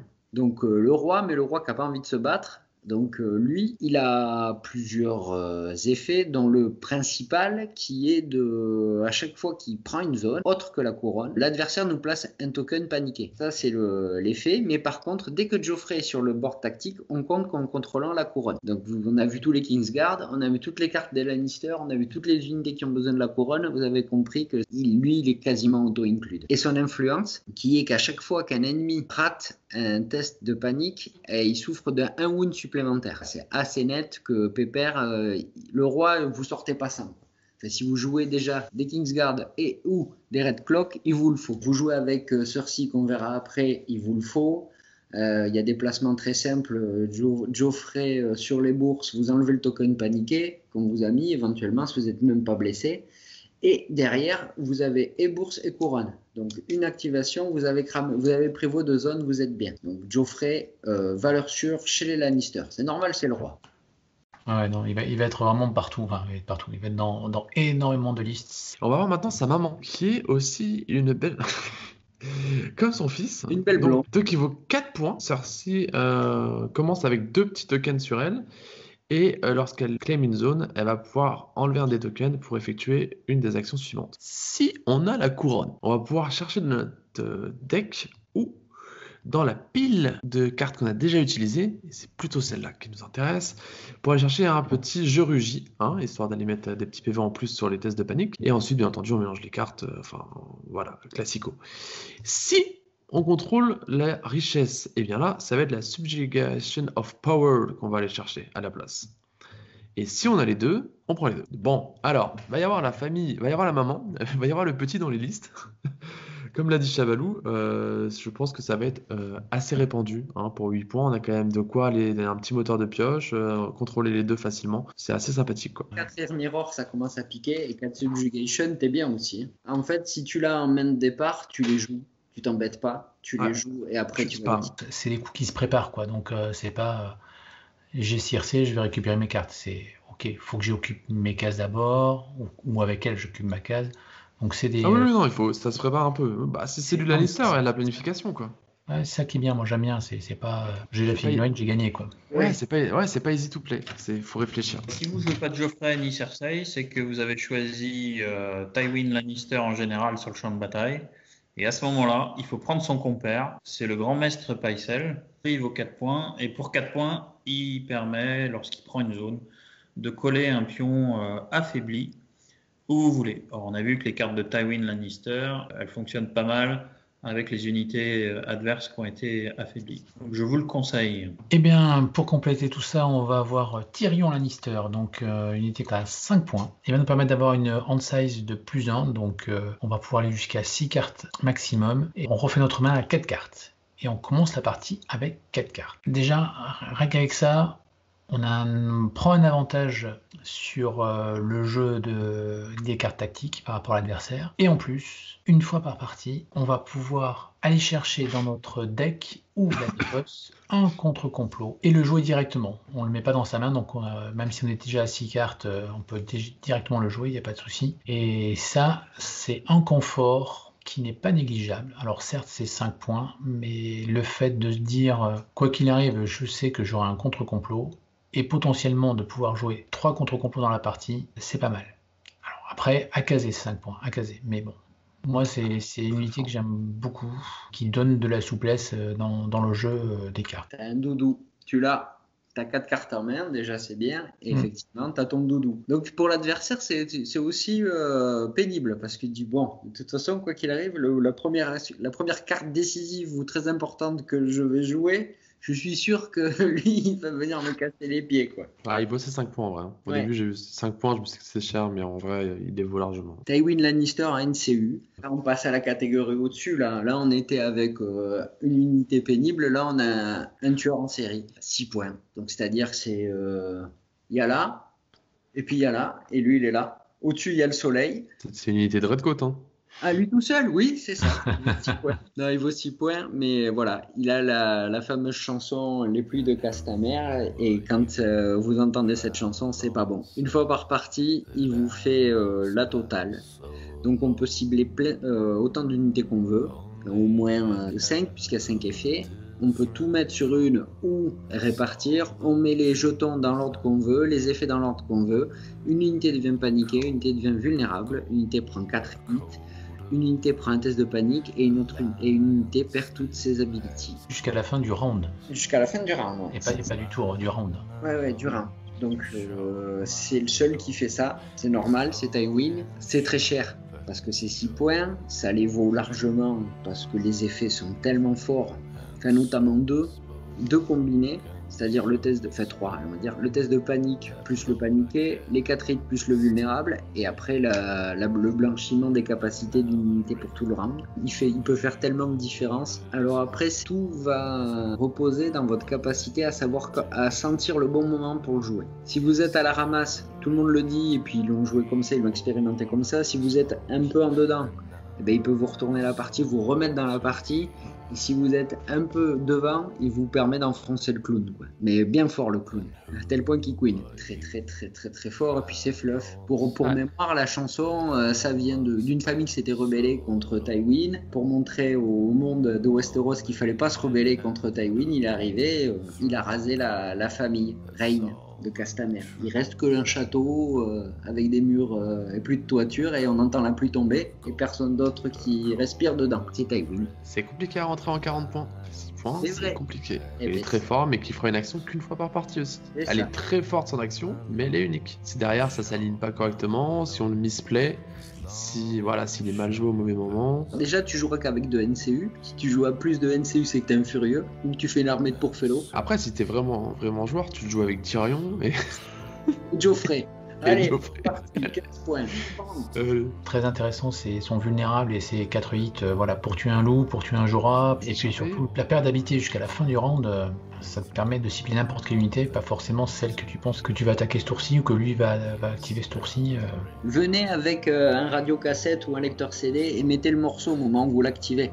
Ça, c'est vachement plus sympa. C'est vrai que tu joues lui et tu joues Tyrion en général, tu sais, qui fait déjà des nœuds au cerveau, plus lui au des nœuds au cerveau, tu sors de 2 jours de tournoi, la tête. C'est décidé, quoi. On fait un bilan de la faction. La faction, par rapport à ce qu'on connaissait d'avant, elle est beaucoup plus intéressante à jouer, à mon avis, dans le sens où ils ont renforcé sa personnalité qui était de fonctionner sur le moral, de fonctionner aussi sur le contrôle, mis à part Clegane qui est bourrin, mais sinon tout le reste c'est très subtil. Donc on va avoir un jeu qu'il était déjà, mais là il a vraiment été renforcé, où il va falloir être fin sur les combos, les séquences des cartes et sur le moral. Par rapport à ce qu'a dit Jamie, maintenant le contrôle, c'est l'apanage des Lannister. Le contrôle via les tests de panique, via les tests de morale qui fera des dommages. La capacité à un peu détricoter les plans de l'adversaire, c'est l'apanage des Lannister, c'est bien identifié dans la faction, les cartes sont là pour le faire. Le côté tu m'attaques, tu vas le payer. Alors, pas à la Baratheon, mais d'une autre façon, avec la suprématie, c'est des Lannister. C'est une faction qui, effectivement, cogne peut-être un peu moins, de prime abord, frappe à moins de capacité de charge ou de mouvement que l'adversaire, sauf des généraux spécifiques. Mais oui, globalement, oui, c'est une faction qui a gagné en homogénéité, qui a gagné en cohérence, qui a gagné aussi d'avoir une activation à 4 points, donc ce qui n'est pas neutre du tout. Ça me donne presque envie de les jouer dimanche. Hein. Mes deux piliers de bar m'ont aidé ont bien résumé. Ouais, l'armée est devenue vraiment très typée, très sympathique. C'est du harcèlement à distance sans flèche. C'est assez génial comme principe. Je trouve ça assez cool en fait. C'est la mort invisible. Tu vois. Il te harcèle à distance avec le moral. Tu perds des mecs comme ça. Ton voisin tombe, je sais pas pourquoi. Non, c'est assez cool. Ça renforce bien. Il y a des belles choses à faire avec. Avec le recul, avec la practice un peu qu'il va y avoir là, il va y avoir des très belles choses qui vont pouvoir sortir parce qu'on voit quelques combos là, mais c'est encore tout frais, donc forcément, il va falloir un peu plus dig dedans et voir ce qu'on peut faire. Mais je vais pas mentir, j'ai un petit regret d'avoir vendu une partie des Lannister. Elle est plus plaisante à jouer maintenant qu'elle ne l'a sûrement jamais été jusqu'à maintenant. Donc ouais, vraiment, ils ont fait une très belle... Il y a un petit bémol sur les Arbas parce qu'ils sont peut-être un peu trop en deçà, et un petit bémol sur les Red Cloud parce que c'est un petit peu trop au-dessus du reste. Donc ça s'équilibre au final, ça fait une armée équilibrée. Donc vraiment hâte de voir. Ouais, mais tu veux l'unité mauvaise, à 6 points, tu vas pas la jouer, tu vas jouer l'unité pétée à 6 points. Alors l'équilibre, on repassera. Vous avez tout dit, c'est vrai que bon, le cachet de l'armée est là. L'évidence d'utiliser le test de panique et de jouer sur le moral est très exacerbée et c'est presque naturel dans le Lannister, dans le deck, enfin, ça découle tout seul. Moi, le Lannister, certes, je jouerai de cette façon-là. Pour autant, je vais chercher à jouer le Lannister d'autre façon que de jouer sur le moral. Alors ça, c'est compliqué, certes, mais je pense qu'il y a des petits trucs à faire quand même. Et c'est ça qui me titille le plus dans cette armée, quoi. Pour ce qui est si tu veux jouer vraiment contrôle, effectivement, en termes de NCU, tu auras Joffrey, Cersei et certainement Tyrion. Il faut mettre des points. Mais tu vas ficher du counterplot, au moins un. Tu as 4 cartes en main. Cersei, elle va aller te chercher les cartes qu'on a vues. Et Joffrey va t'assurer la couronne. Donc là, toute la partie... contrôle damage du Lannister, tu l'as assuré avec 3 NCU. Quoi. T'as à 13 points. Hein. T'as 13 points. Oui, mais après, tu as une unité à 4 points. Tu vas la refaire ta moyenne d'activation à 4 points, avec juste un pour fellow. Merci d'avoir échangé avec moi et d'avoir présenté à l'ensemble des auditeurs notre revision de la faction Lannister en 2021. Elle a du potentiel, elle est très forte et on a encore plein de choses à découvrir. Et puis on espère vous rencontrer bientôt sur des tournois ou autres manifestations. Et on vous dit à bientôt. Bye bye.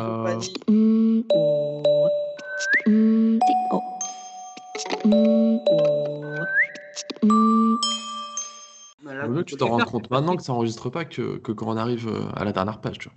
Ouais, c'est mieux.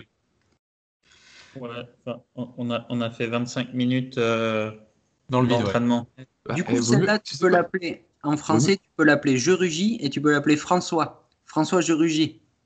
Jeu de mots, encore. On a Franck Bribery et François Je rugis. Oh là là, c'est trop complexe pour moi. Bon, et Jimmy, on mange quoi chez toi là? Une couille dans le potage. Oh, moi j'adore. 1, c'est bien. 2, c'est le mal. 3, vous êtes un démon. 4, je prends les chevals.